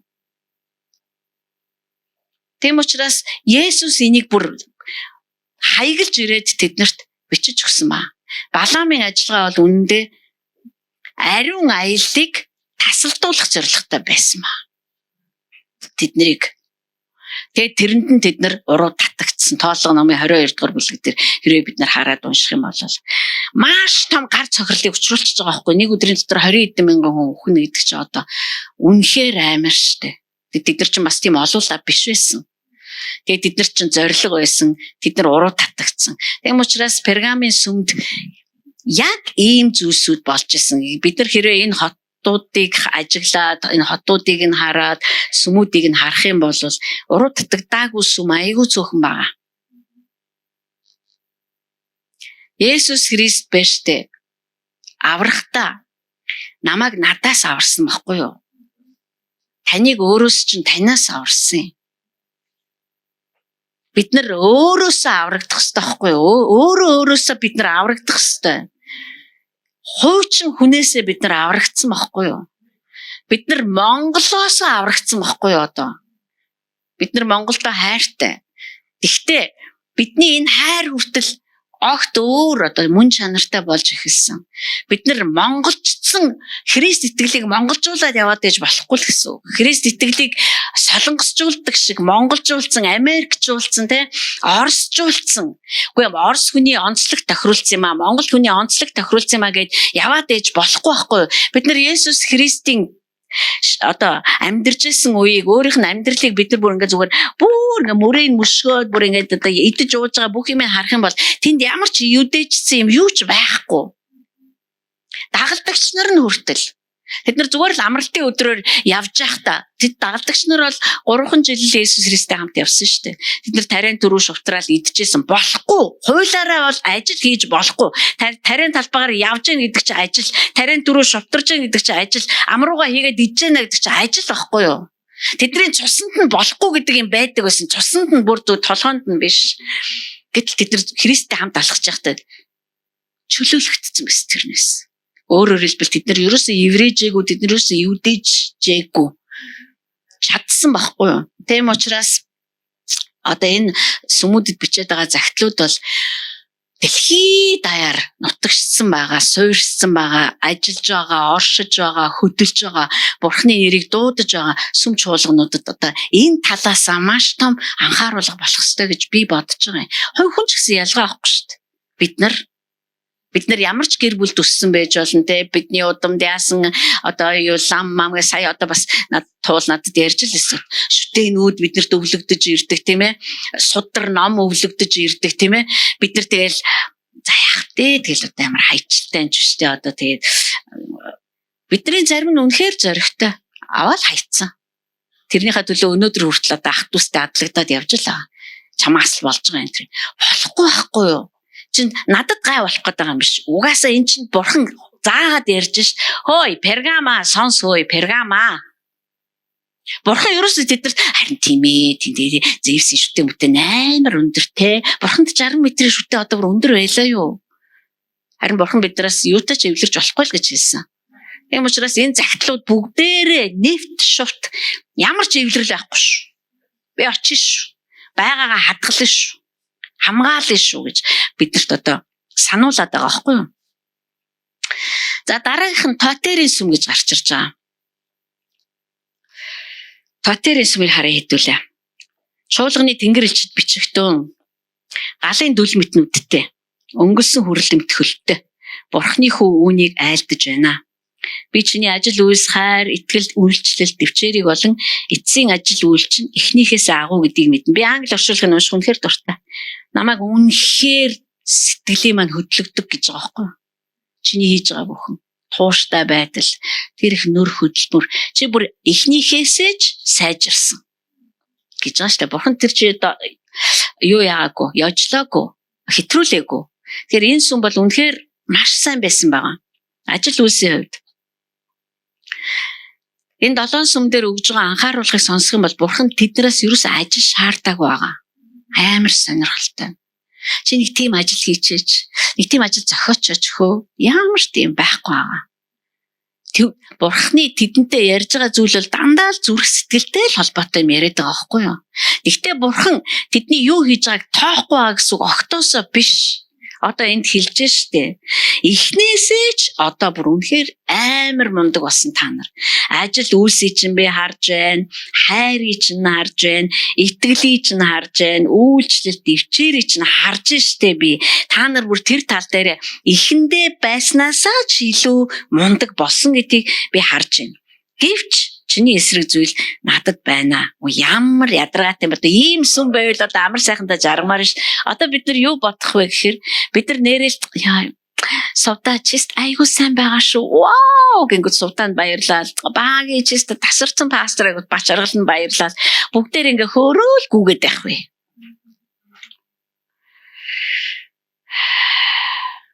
Би нодлон хернинг явж ирээд одоо надад энэ бол намайг маш их өвтгөжсэн л да. Зарим хүмүүс намайг та айгүй сонирн байсан гэж тэгжсэн.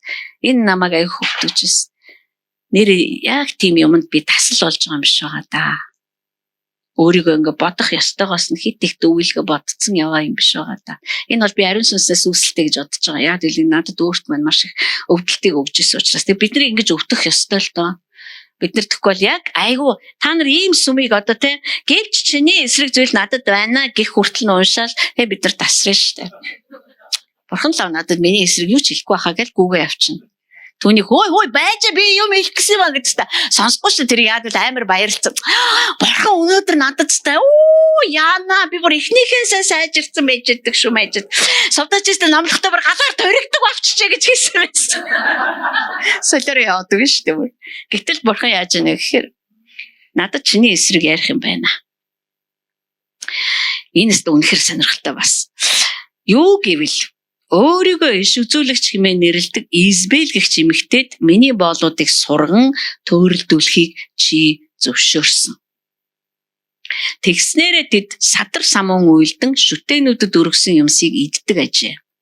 Би тэр эмэгтэйд гимших хугацаа өгсөн. Харин тэр садар самуун уйлдсэндээ гимшихийг огт хүсээгүй санаатайгаар.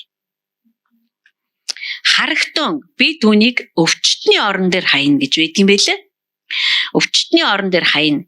Хэрв тэд одоо тэр эмэгтэй үйлдэлд гимшихгүй бол түүнтэй завхаарагчдыг үлэмж гай зовлон дунгана. Түүний хүүхдүүдийг би өвхлөөр хөнөөн.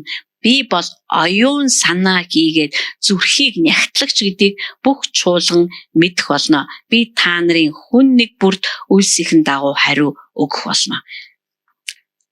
Энэ Избел гэх эмэгтэй бол нэгдүгürt өөрийгөө дуудсан. Избелийн сүнс бол эрэгтэй эмэгтэй айлч хүн дээр ажиллана л да би бол тэгждэг. Энэ дан ганцхан эмэгтэй хүнийг л сонирхдаг сүнс бол биш. Өөрийгөө дуудсан хүмүүс дээр. Өөрийгөө дуудсан. Одоо энэ бол одоо Христийн сүмүүд дотор сүүлийн жилүүдэд маш хүчтэй яригдах байхаа гэж бодож байгаа. Бид нэр Филадельфийн сүмд бичсэн захидлыг харах юм бол тэн дээрээс маш чухал зүйлийг бас олж харна. Өөрийгөө иш үзүүлэгч гэж дуудсан эмэгтэй гэж. Энэ маш аюултай. Үнэхээр аюултай. Бид нар штэ бидний ярьж байгаа үг бол бидний өөрсдийн зохиосон ч юм уу эсвэл одоо айгуу тийм ярианы одоо тийм чадвартай учраас би зүгээр энийг энэ хаанчлалын мэдээг аваад ингээл ярьчих гэдэг юм биш байхгүй. Энэ заавал өргөө эргээд өөр дээр маань над дээр ямар нэгэн дарамт заавал үүсдэг. Яа тэгвэл би чинь одоо зүгээр л нэг те орон нутгийн хөгжлийн талаар яриаг байхгүй юу. Зүгээр одоо тэгээ ярьсан ч гэсэн тэр хөгжлийн талаар хүн надаас асууж штэ. Чи ярьсан биз дээ хаана байна гэж. Түүнчлэн энэ хаанчлалын мессеж гэдэг бол өөрөө заавал эргэх эзэнтэй байдаг. Одоо амнаасаа би гаргаад ярьж л байгаа бол энэ заавал надтай өөртөө минь тооцоо боддог байхгүй юу? Ерөөсө зүгээр би ингээ амар гоё яриад хүмүүс айгүй баярлаад би тэгээ цаашаад бүжин туулаа шиг дэгдэл дараагийн газар очиж яриад амтныг алмааруулаа явдаг юм ерөөсө биш. Энд чинь амьд үгштэй илж штэ. Аманда хоёр давхар илд зуусан нэгэн гэж штэ. Би очиж үгнийхээ ил дээр байлтахуулна гэдэг чинь энэ чинь ерөөсө тоглоом биш байгаа байхгүй юу? Тэгэхээр Туатер хотын сүмд Избел гэж нэг өөрийгөө иш үзүүлэгч болгож гаргаж ирсэн эмэгтэй байгаа. Энэ өөрийгөө дуудна гэдэг бол амар аюултай. Үнэхээр би ч гэсэн үе түүний өмнө суудаг байгаа. Дуудлага бодож. Өөрийгөө нэгдүгээр дуудсан. Хоёрдугаарт энэ эмэгтэй мэдээж шүтээнүүдэд өргөсөн хоолыг идэх, завхаарах, сүнсний завхаарл хийх. Одоо тэр үед чинь бүр шүтээнүүдийн өмнө завхаардаг эрэгтэй эмэгтэй тийм биеийн үнэлэгч нар хүртэл байсан гэж ярьдсан байлээ, бичсэн байд юм байлээ. Ийм ажиллагаанууд хийсэн. Гэхдээ хэрвээ англи орчуулгыг харах юм бол энэ эмэгтэй биш үү? Загалмайг үгүйсгсэн сургаал заадаг гэж байгаа байхгүй юу? Загалмайг үгүйсгсэн. Энэ өст аюу сонирхолтой юм байлээ манайхаа. Одоо бид нар биш үү? Одоо манай амьдардаг нийгэмдэр ямар ч христчин загалмайг үгүйсгэхгүй. Тэгтээ үгүйсгсэн сургаал бол зааж чадна. Би юу гэж хэлэх гээд байна гэхээр хэрвээ би та нарт одоо хоолны дэглэм байр одоо ингээл үс ногоо ид одоо тим юм идгээл би ингээл одоо өөрийгөө хайрлаач та нар. Одоо өөртөө цаг гаргаач. Одоо алийг болгон үр хөвгтүүдээ гэх. Одоо зүгээр хай. Одоо нөхөр гэж одоо ингэ сэгсээ сарлаж явсаар адил чи ч одоо бүр зүгээр ингээ өөрийгөө гээцсэн биш. Та нар тийм үзэл бичигдсэн байгааг зөндөө уншсан. Өөртөө цаг гарга. Бүгд айгүй зүв. Нэрэл бид нар ч өөртөө цаг гаргахгүй үсгэцгээ жанцлахгүй бүр аимшиг тэгээд тэгсээрэн байгаад одоо юу болж хувирж байна гэхээр хоёр хүүхдээ харж байгаа эмэгтэй зовлон. Нялх хүүхдүүдэд харж байгаа эмэгтэйчүүдийн групп. Манай хүүхэд 1 нас 6 сартайгийн синдромтой байна. Чи одоо өнөөдөр наатайгаа зүгээр нөхөртэй хаяад гар. Сайхан шоуд. Ерөөсө хувь хүн өөрийгөө яаж зугаачулж болох вэ? Яаж зовлонгүй амьдрж болох вэ? Загалмайн амьдрал чи өөрөө болохоор өөрийнхөө эрхийг үгүйсгэж амьдрдаг амьдрал. Тийм биз дээ. Одоо эхнэр нөхөр хоёр суулаа. Эхнэрүүдийг нөхрийнх нь эсрэг төрхирдэг. Чи эрхээ эдлээч. Нөхрийг нь эргүүлээд Монгол ирчүүд хизээ босох юм. Муусан авгаацуулдаг зүгээр. Симэрх ятгаж идэг. Айгуу сайхан ятгаж идэг. Маш ухаантай, айгуу гоё өсмөсөө зассан. Гоё залуу гарч ирэл тэгээд бүгдээрээ бишрэл. Ваа, манай Моги амар мундгаа аста нэрмээр хөвгүүдтэй Моги шиг маа гэж би бүтэн дээрээ хэлмээргүй л байгаа байхгүй юу? Айгуу зөвүүн тэмтэрдэг байхгүй бидний гэр бүлүүдийг, бидний тэр Христ итгэл үнэмшлийг тэгэнгүүт чинь бид нар ч яст бие мич энэ 5 хүүхдийг харах гэж байстай зүгээр үнэндээ амтан би одоо үгүй юм. Одоо би чинь зүгээр гэж би авах хэвээр, би жаргах хэвээр, би л одоо яах. Би та нарт хэлье. Би бүр тийм олон жил итгэсэн итгэж эмэгтэйгийн сургалтыг хүртэл мэднэ. Би тэгээд дагахаа болцсон л доо. Баян тэгж одоо тэрийг хийж л байгаа. Баян ингэж хүш энэ бол аюул байхгүй да. Бурхан биднийг Есүс Христ ийм онол түгэх гэж ирээгүй. Есүс Христ зүгээр л би та нарт үйлчлэх гэж ирсэн юм аа гэж загалмай дээр өгдөг шүү дээ. Загалмайг үгүйсгэж байгаа байхгүй. Избел өнөөдөр амар дүрээ хувиргасан. Избел өнөөдөр маш их дүр төрхөө хувиргасан, маш их өөрийгөө гойсон, маш гим зэмгүй болгож харагдуулсан. Энэ нь бидэнд хэсэг хугацаанд бүр таашаалж өгч магадгүй тэр сургаал нь. Тэгээд эн чинь дагаж явангууд гэр бүлийн задрал бутрал руу үл ойлголцол руу завхаарл руу архиталт самуурал руу дагуулна. Материализм руу чөлөөтэй дагуулна. Амар аюултай. Энэ өөрийгөө л хайрлах ёстой. Өөрийгөө инхрэйлэх ёстой. Одоо бид нар бүр үнэхээр хараад гайхаж шít. Бүр уюуд хоорондоо хуваагдаж шít. Бидний ээж нар тэгж байгааг байхгүй юу? Бидний ээж нар мэдгүй. Тэд нар юу ч мэддгүй байсан тэдний жол байж. Тэд нар зүгээр л үр хөвгтөө эрүүл саруул хүн болгож өсгөхийн тулд тэд нар бүх оюун санаа бүх хүч хөдөлмөрөө зарцуулж байсан. Энийн буруу юу байгаа юм өнөөдөр? Үгүй. Танаа үе чинь тэр үед өөр байсан за. Одоо бид нар битээ за. Бид нар ингэж амьдрахгүй. Үгүй. Энэ чинь айгүй муухай сургаал, ёрын сургаал яваад байгаа байхгүй юу? Яг вэ арга барил морил нь бас зүв биш байсан зөндөл альч үед байдаг л байхгүй алдаа дутагдал. Гэхдээ Бурханд итгэдэг хүмүүс чөлөөтэй ингээд сурталчлаад энэ Избелийн сургаалыг дэлгэрүүлээ явна гэдэг бол энэ аимшиг бүр үнэхээр бид нар галаа гээж байгаад нь гайх юм байхгүй ш. Бид нар Бурханыг хайрлахаа болж байгаад нь гайх юм байхгүй. Өөрийгөө л хайрлах нь амар эрхэм. Ажил хийсэн ч би өөрийгөө л бодох хэрэгтэй. Эцсийн бүлэгт. Энийг бид нар дандаа Бурханаар хасгалж ичж болно. Тэм учраас Избелийн сургаалыг загалмайг үгүйсгэсэн. Загалмайн замаар явахыг эсэргүүцсэн. Яавал саадгүй амьдрах уу? Яавал зовхгүй амьдрах уу? Яавал өөрөөсөө баг хүч зарцуулах уу? Яавал өөрийгөө ядраахгүй байх уу? Энд чинь бүгд загалмайн эсрэг байхгүй юу? Тэм учраас чи яг энэ эмэгтэйг зүгээр өөгшүүлээд байна. Тэгэхээр одоо сүм бол яах нь вэ? Бусад талаа бол ингээ хийгээл лээсэн байх нь шүү дээ. Хайрлал, итгээл, хөдөлмөрлөөл, авралын зараа тараагаал, залбираал, бүлгээрээ уулзаал ингээл хийгээл лээсэн байх нь. Харин тэнд нэг хүн тийм хийгээд байхад тоохгүй орхисон л байгаа байхгүй юу? Өөгшүүлээ зүгээр ингээл. Үгүй яах вэ? Хувь хүний л бодно шүү дээ. Хувь хүн тэгж бас бодож болно шүү дээ. Энэ чинь хувь хүний эрх байхгүй юу?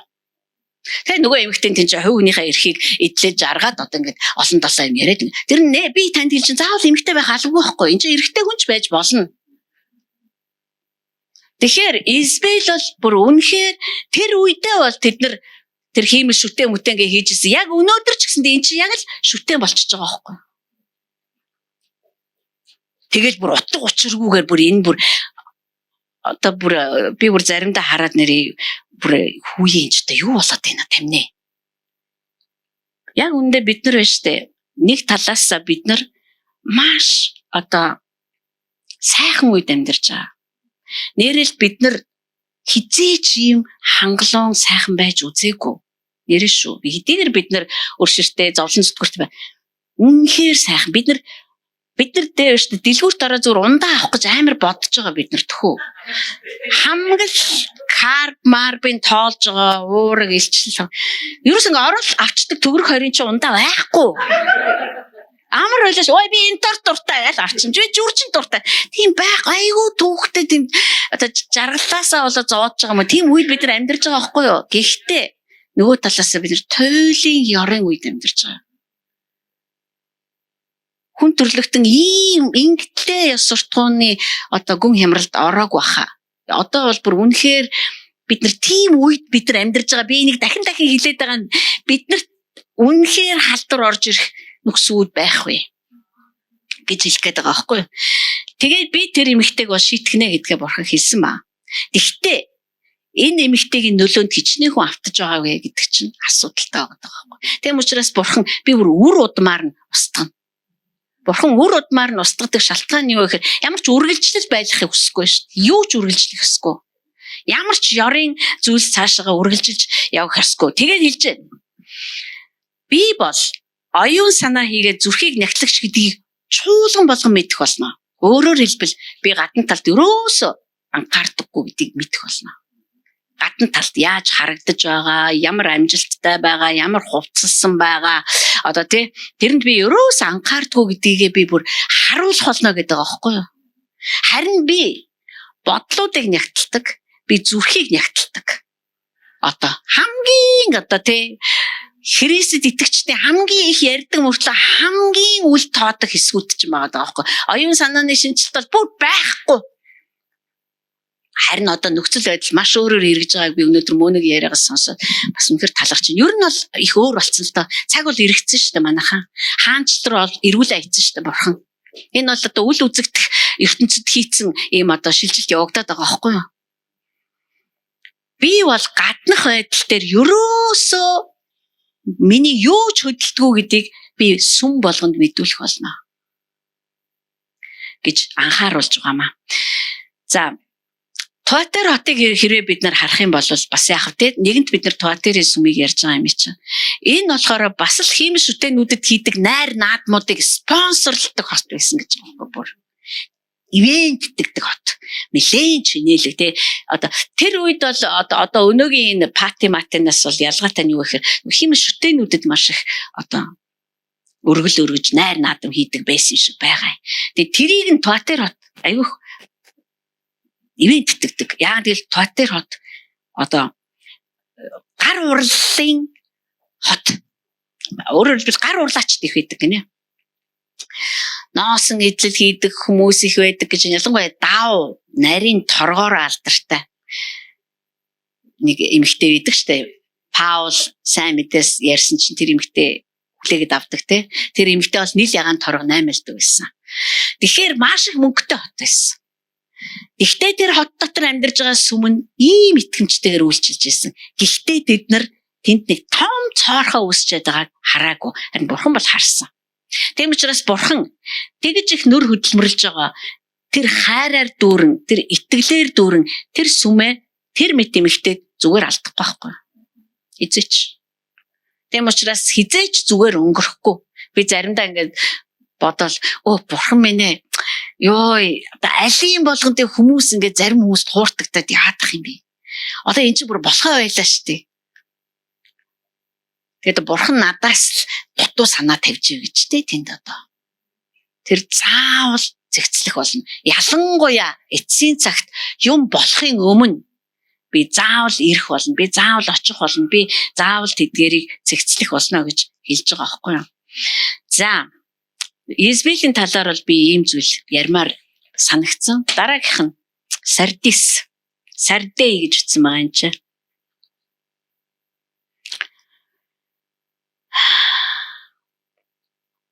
Хара энэ Туатер хотын одоо итгэгч нарт одоо Избелийн сургаалт автаагүй хэдэн хүмүүс байгаа гэж байгаа шүү дээ. Тэд нар зориулаад Есүс Христ эрх мэдлээ өгнө гэж хэлсэн байна. За энийг зүгээр хэдүүлээ санчи дараад нь биднэрт өөрсмийн тухай ярихад энэ маань хэрэг болно. Сардай хотын чуулганы тэнгэр элчид бичгтэн гэсэн маань. Бурхны 7 сүнс ба 7 одтой тэр үүнийг айлдаж байна. Бид нар одоо Есүс Христийг энэ сүм болгон дээр зургалж байгаа энэ зургалаар одоо үнэхээр таних ёстой л да. Бид нар түүнийг таниул бид нар имээ. 7 сүнс одоо бид нар бурхан бол туйлын амьд гэдгийг мэдэх ёстой. Хардаг, сонсдог, хөдөлдөг гэдгийг мэдэх ёстой. Тэр хардгуу дүлий сохор юм шиг бид нар амьдарч болохгүй шүү дээ. Сүм чуулганыг бид нар тэгж авч явж болохгүй. Би чиний үйлсийг чиний амьд гэдэг нэртэй боловч үхтэл гэдгийг чи мэднэ. Сэрэгтэн үхэх гэж байсан үлдсэн ямсаа тэнхрүүл хэрвээ байвал гэж байгаа шүү дээ. Гэтэ би бодохдоо байхгүй ах гэж би бодож байна гэж байгаа байхгүй юу? Хэрэг бид нар англи орчуулгыг харах юм бол учир нь миний бурхны өмнө чиний үйлс гүйцэлцсэнийг би олсонгүй. Тиймээс чи юу хүлээж авсан болон сонссноо сан түүнийг сах гимш хэрв чи сэрэхгүй бол би хулгайч мэт очноо. Ямар цагт миний чам дээр очихыг чи мэдэхгүй. Энэ Сардай хотын сүмийг бурхан одоо хэлэхдээ тэгж байгаа байхгүй юу? Чи одоо ингээд маш хитвэтэй ажилдаг. Тэгтээ бурхны нэг ч ажлыг гүйцэлдүүлээгүй. Өөрөөр хэлбэл чиний хийж байгаа ажил бурхны ажил ерөөсөө алга. Тэгээд тэр чинь одоо ингээд маш их хитвэтэй ажиллаж байна гэдэг чинь одоо тэр сүм шиг амьд сүм байхгүй мэт байгаа шүү дээ. Зүгээр л илгээгээл явуулаад авцраал уриал дуудаал номлол дуулаад одоо тэг конференц одоо ерөөсө бариал байгуулаад босгоол одоо ерөөсө бүх төрлийн үйлчлэл гарч ирээл туйлын итгэвтэй байсан гэж би ойлгож байгаа. Одоо өнөөдрийн сүмийн үйл ажиллагааг харах юм бол бүр буцалж байгаа мэт хөдөлгөөнтэй гэж байгаа байхгүй юу? Гэтэ чи яг чулуу шиг өхмөл байна. Юу ч хөдөлгөөн. Бурхны хувьд чи завгүй их ажилтаач бурхны ажлууд ерөөсөө хийгдэхгүй байна. Нэгэн ч гүйцэлдэхгүй байна. Чиний нөхцөл байдал бол үнэхээр гамшигын түвшинд очсон байна. Чамд өгсөн бэлгийг анх чи чихээрээ сонсон үгсүүдийгээ чи санаач. Тэгээд бурхан руу ирээч. Сүнсний хувьд үнэхээр гүн юм руугаа орчихсон сүмөртлөө ийм өхмөл болцсон. Энэ бол үнэхээр амар. Сардай сүм болохоор зэрэг бас л туйлын баян сүм. Биш хот. Бас л марилжаа одоо маш их өргөн дэлгэр одоо хөгжсөн ийм хот байсан. Тэгэхээр шүү дээ. Би юу гэж хэлэх гээд юм хэрэг одоо би энэ бүхнийг уншиж байхдаа энэ их хөгжил хөдөлгөөн байна штэ. Харахад ингээд бужигнаал ингээд байгаа оловч бурхны нүдэнд харахад бол сүнсний хувьд зүгээр л өгцөн хүн шиг. Ямар ч хөдөлгөөн байхгүй. Харин бид нар нөгөөдөгт нь хууртагдаад байгаа байхгүй. Яа, амар хөдөлж байна, амар ямар гоё юм бэ. Би тэр сүм дээр л баймаар би тэр сүмд л очимаар. Гэтэл манайх юу ч хийхгүй байна. Бурхан ерөөсөө юм хийхгүй талаар яриаггүй ш. Бурханы юмс хийгдэж байна уу л гэж яриад байгаа байхгүй. Бурханы ажил хийгдэж байна уу. Тэг харж байхад бол чи бүр буцалж байгаа тоогоо шиг байна. Тэгтээ чи ямар амар үхмэл гэдэг чинь үндсэндээ бол үхсэн хүн шиг байна гэсэн үг шүү дээ. Түүнээс ядарсан хүн шиг ч гэж хэлээг. Бүр үхсэн хүн шиг гэдэг чинь октоосоо бүр амьсгаач байна. Тэг хэлж байгаа шээ. Англи хэлээр чиний дотор ам байхгүй л ах гэж би бодож байна да. Байхгүй юм шиг харагдаж байна. Гэдэг чи одоо ерөөсөө амьсгалж байхгүй. Гэтэл бид нар яас сардан сүм чи очиж үзсэн үү? Сардан сүм рүү хичнээн жолын илгээлтийн хүмүүс ирж исэн. Бид нар бас мэдхгүй туршлага судлаа яваарэ те. Сардан сүмээс хичнээн жисэн хүмүүс очиж одоо туршлагаа судалж исэн. Авич тарааж одоо тэг гаргаа одоо тохимлуудаа тарааж манай сүм яагаад ийм амар буцалж байгаа тоогоо шиг байдаг тухай ярьсан хідэн ч одоо шат төвшнгөө зааж өгсөн. Бид нар мэдхгүй ш. Гэтэл цаана хөдөлж байгаа нэг ч алах. Гүйцэлж байгаа юм нэг ч шалгах. Одоо энэ шиг ичгүүртэйгээр шалгалтанда унмааргүй л байгаа байхгүй юу? Энэ ч одоо тэнгэрийн мэрэгжлийн хяналтаас шалгалт ирж штэ. Тэгээ юу ч хийж танах зүг үхцээ байж та нарын зүгээр сүхийн амьдруулахад аваачхад бүр амилах уугүй юу гэдэг дээрээ тулцсан байж шүү. Та нарт ам алга байж шүү. Сүм яах гэж оршдгийн сүм юу хийдгийг тэрийг огт хийхгүй байна гэсэн үг. Зүгээр л энгийн үгээр ярих юм бол гэтэл бурхан туйлын ядуу зүдүү Смирна хотын тэр сүмд юу гэж хэлсэн бэхэр чи бол баян шүү. Одоо зүгээр жоохон тесчих. Тэгэл болоо. Шагнал чинь та нарыг хүлээж байна. Харж байгаа нь ямар гэтэл Смирна хот чинь баян хот байсан. Гэхдээ тэд нар ерөөсөө зөмөрөө юун төлөө баян хотод амьдарч байгаа байлаа зөмөрөө тэ төрийн бус жолхоно байгуулга өрөн мөнгө босгоод хэдүүлээ ядуурлаасаа гараа зөмөрөө ядуурлын эсрэг тэмцээн байцээ. Тэд нар бурхан ямар ажил хийж ин тэрийг л гүйцэлдүүлж байсан. Тэд нар бидний бурханы ажил гэдэг ойлголт маань үндсэндээ эх өдрүүдэд одоо бүх христийн бие дотор шинээр тодорхойлогдож гарч ирэх нь байна л да. Тэд нар тийм ядуу хотод амьдарч ирсэн мэдээж хэрэг ядуу байх бол гоё гэж байгаа юм биш. Би бурхан ядуу байдал хайртай гэж бодохгүй байна. Гэхдээ тэнд бурханы ажил явагдаад байгаа байхгүй юу? Бурхан биднийг хаяхгүй, мартахгүй, орхихгүй гэж амласан. Энд чинь айгүй утга учиртай. Би ядуу байжгаад ядуу байсаар хагаад өгсөн ч тэр намайг хаяхгүй, мартахгүй, орхихгүй л гэсэн үг. Яагаадыг би ойлгохгүй гэж болно. Яагаадыг хүмүүс ч ойлгохгүй гэж болно. Ямар муу ёрын юм ярьдсан бэ? Пэс удаа минь чи чинь одоо. Үгүй би хүссэнтэй биш. Мэдгүй яагаад ч юм тийм байж болно шүү дээ. Тийм биз дээ. Библийн түүхэнд тэгээд өгсөн хүмүүс байгаа шүү дээ. Бо эхнэрийгээ өрөнд бариулаад нас орцсон бурхны иш үзүүлэгч байгаа шүү дээ. Яагаад тийм болсоо бид нар мэдэхгүй бах. Тэрийг мэдгэн ч бидний ажил биш. Тэгсэн ч гэсэн тэр намайг хаяхгүй, мартахгүй, орхихгүй. Гүцээ. Хагарлаа байжсан ч тэр намайг хаяхгүй, мартахгүй, орхихгүй. Би өвчин туссан ч хаяхгүй, мартахгүй, орхихгүй. Би өвчин тусаа эдгэрхгүй өгсөн ч хаяхгүй, мартахгүй, орхихгүй. Одоо бурхны ажил тэр хүний дотор хийгдэж байгаа байхгүй юу? Тийм учраас миний амьдралд юу ч тохиолдсон хаяхгүй, мартахгүй, орхихгүй. Тэр миний дээр ажилласан хിവэрэ байх ёстой. Учраас зөвхөн би л хараад энэ чулуу чинь миний нэр бичсэн байж гэж би л мэднэ. Өөр хин ч мэдэхгүй. Сувда наа чи миний чулуу юм биш, айгүй гоё юм биш. Наа чи минийх юм шиг байна гэхэд би үгүй миний нэр дээр нэгаамаа. Сувда гэж нэр биш шүү дээ. Би мэднэ, миний нэр дээр нэ. Яа тэгэл тэр түүний ажил миний дотор хийгдэг. Би тэрнтэй алхахдаг байхгүй. Тэгэхээр тэр надад миний чулууг өгсөн байна.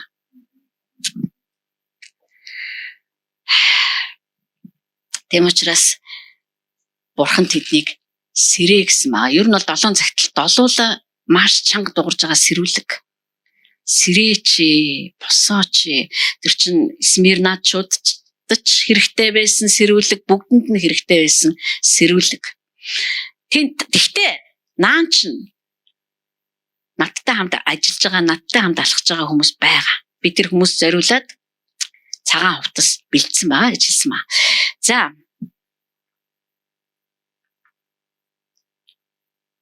Филадельфи үлдэж байгаа, Лаодик үлдэж байгаа. Би энийг дараагийн бүтэн өдөр ярьчих. Яа тэгэл би дундаас нархмааргүй байна. Филадельфиг уншихад Лаодикийг уншихад бид нар бүр үнэхээр зарим нэг гайхалтай зүйлсийг олж мэднэ. Би та нарыг уншаасаа гэж хүсэж байна. Миний амар хорхоо урж ийн л та. Гэхдээ би дараагийн мэдсээ тэр үргэлжлүүлмээр байна.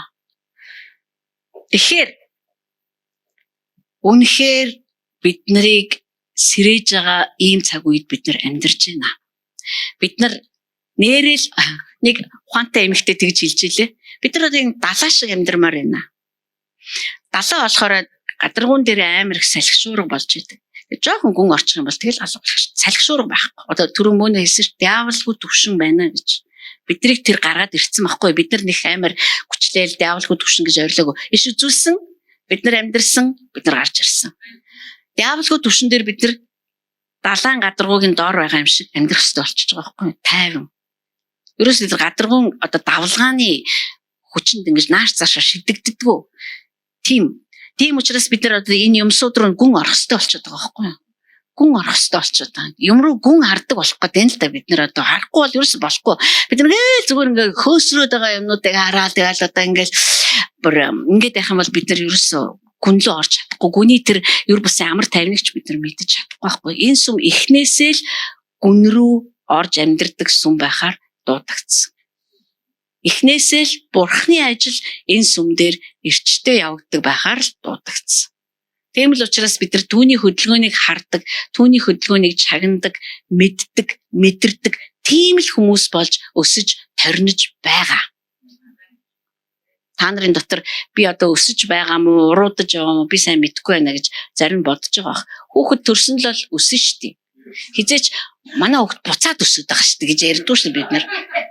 Манай хүүхэд өсгөө байцсан буцаад байгаа штий. Буцаад жоохон л яа. Бид нар амар Бенжамин Баттны сонирхолтой түүх гэж кино биш ш. Тэр бид нар түүний дотор төрсөн бид нар өсчл яваа. Тийм л учраас тэр биднүсийг үнэхээр бидний дотор ажиллаа хийдэг. Энэ сүм дотор ажиллаа хийдэг.